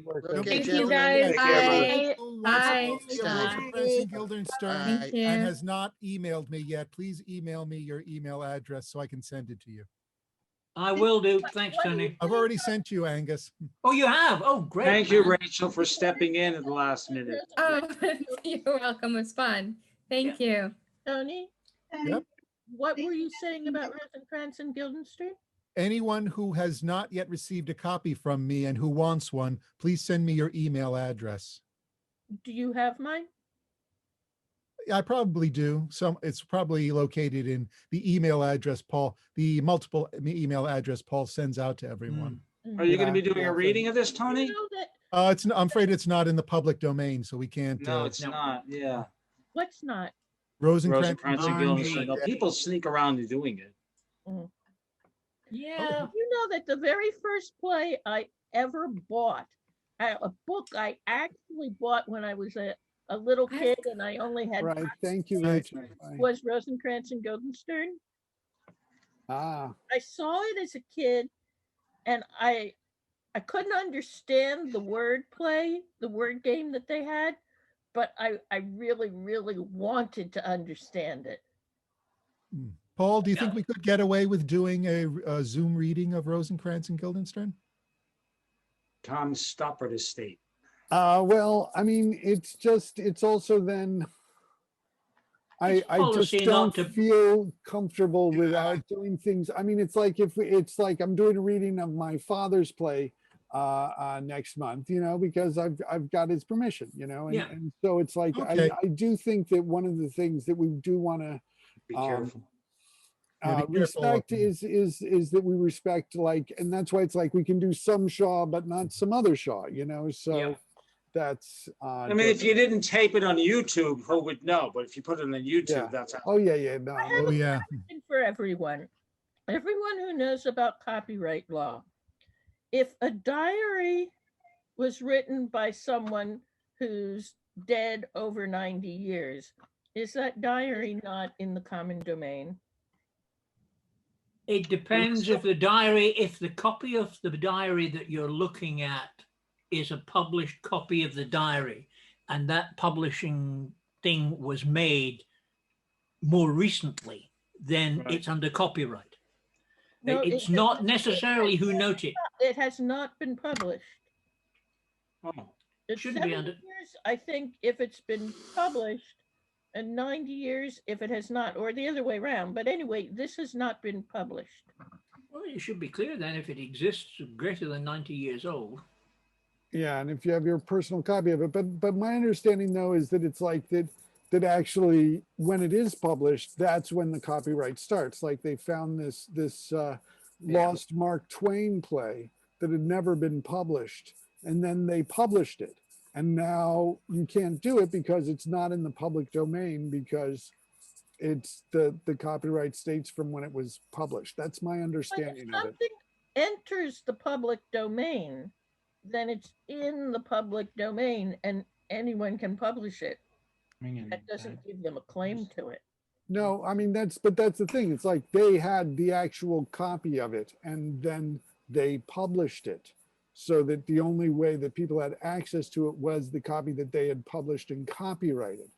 So it hadn't been previously copyrighted, but that doesn't mean that just because, I mean, that's my understanding. So, Eleanor, publish it. If it's never been published, go ahead and publish it, and you have the copyright. I do not own it. But, Oh. But the thing is that they've found. I'm sorry, but I'm going to have to leave now. I've got to. Thanks for All sending right. me that, Thank Tony. you. Excellent work, Tony. Thank Thanks you, as so much always. for doing it. Okay, Thank well, you, Tony. Always great. Yeah. They found extra Right. parts of Houdini's personal diary, Oh. and the estate or whatever is holding on to it secretly. But if it's in the public domain, then they're just stealing it, not to make it public. I don't know. It's their property. So it hasn't passed into the public domain just because it's old. I don't see that as, unless you had a copy of it. So, hey, Ken, hey, Nasser. So, yeah, just Ken, how's your mother doing? Did Kathy get to see her today, or? Yeah, but she wouldn't tell me how she was. And she gave me a hard time because of those pictures, but I can tell you about it later. Okay, all right. Well, just glad to hear that you were able to see her yesterday. I So that's was good. very glad to see her. Thank Yeah, you. that was really great. You look good from it. You look lighter. Your eyes have some light in them. So your visit was helpful. What you're seeing her was helpful. I can see it. Yes, it was Yeah. helpful to me and hopefully to her too. Mhm. Good night, everybody. Thank you for. Thank you. All right. Excellent work. I think the thing is, Eleanor, the suffragette plays that I'm pottering around with, most of them I've got from published sources, but the publishers have not claimed copyright on them. Thank you. They are publishing them as freebies, sort of thing. Yeah, so I mean, unless there's some author sort of, asserting a claim on it, then that would be thing. And I mean, there are also some things that are published, because copyright law is very confusing, that things that were published and then they didn't renew the copyright passed into the public domain. Yeah. Like It's a Wonderful Life, Mhm. actually. So, But the Houdini estate could, in theory, renew the copyright. No. well, I mean, by publishing it, they could create a copyright. Somebody's Yeah. dead. They're dead. It's done. And he died in 1926. Yeah, but if they are holding it, they can, because they are his estate and therefore have legal rights to his stuff. They could renew a copyright on it, I think. But they would have to formally do it, and then he could release it and claim, royalties or whatever on it. So then that doesn't mean that everything before 1925 or 23 is necessarily public domain. If somebody still owns it. Published before 1925 is Before 1926 is public domain. Anybody know this play Outward Bound? Yes. What would you think about doing a reading of it? I'm sorry? It's mentioned in the dresser. Yes. Well, they made me want to read it. It's about people going off to meet their Yes. Do you think it's worth a read? I read it once a long time ago, and it's public domain now, I believe. I never read it, but I know it was quite a popular play in England at one time. What would you think, Paul, doing it? Do you know the play? I don't know the play. I think you can find a copy of it online. I was looking around. I wasn't fit. How about you, Angus? Do you know the play? I heard the title, probably because it's mentioned in the dresser, but that's what made me want to read it. Yeah. It was a big hit. Yeah. I don't know. It might be interesting to do. Yeah. The other one I'd love to do is Ghosts, even though you say no, but I know they're dark plays, but Ghosts is a very good we do play. Shakespeare. Yeah. We do Lear, we do Titus. Yeah. You can't go worse than that. That's more high farce, though. It has to be, yeah. By the time you've got the 15th body part on stage, I remember it, the Glasgow Sits brought a production through to the Edinburgh Festival. A friend of mine was doing ushering, and some people came up at the intermission and asked, could they possibly change their seat? And they said, oh, is something wrong with the seat you've got? No, but look, and they were splattered with blood. Yes. Wouldn't it have been too late then? Yeah. It's like, well, but they didn't take your seat now. But they didn't know that. Once you're splattered with blood, you can't just be unsplattered. Well, they didn't know what next was going to be thrown at them. It could be bits of pie, for God's sake, Did anybody see that show that they did on Broadway that was kind of like something taken from Titus? What was it called? It had a name Barry or something. Oh, the sequel with what was it? Yes. Did you see it? No, but I forget what it was called. Barry, was it? Gary. Was it It was just called Gary. Gary. Yeah. Did you? And it was, Anybody know? Because I heard mixed things. Some people hated it, and some people really liked it. Got nominated for a Tony. Yeah, but Nobody saw it. it is, and the whole point was that it's on the stage with all of these bodies strewn all over the place. Yeah. It's a sequel to Titus Andronicus. Yeah, but I mean, Titus Andronicus, the part where he tells Lavinia, but you can take my hand in your mouth, Yeah. That's one of the ones that's just like, Yeah. a little bit much. Yep. Yeah, the Glasgow Sits was fairly famous for its in-your-face productions. Uh-huh. Well, I'm going to see if I can find a copy of Outward Bound if anybody's interested. I'd like to do. Well, there are a lot of other women's. If you're doing it, I'm interested. Okay. Yeah, there are a lot of other female playwrights from that period, from the from the late 1600s into the early 1700s. There were quite a number of them. writing? Well, I got late for the tragedy of Miriam last night, but it Mhm. seemed to be going well. They seem to be having fun. That might be one to look into.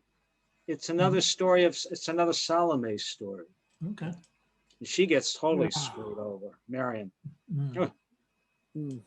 Boy, they really, that's her, I don't know, it's a true story, but did she really exist? She was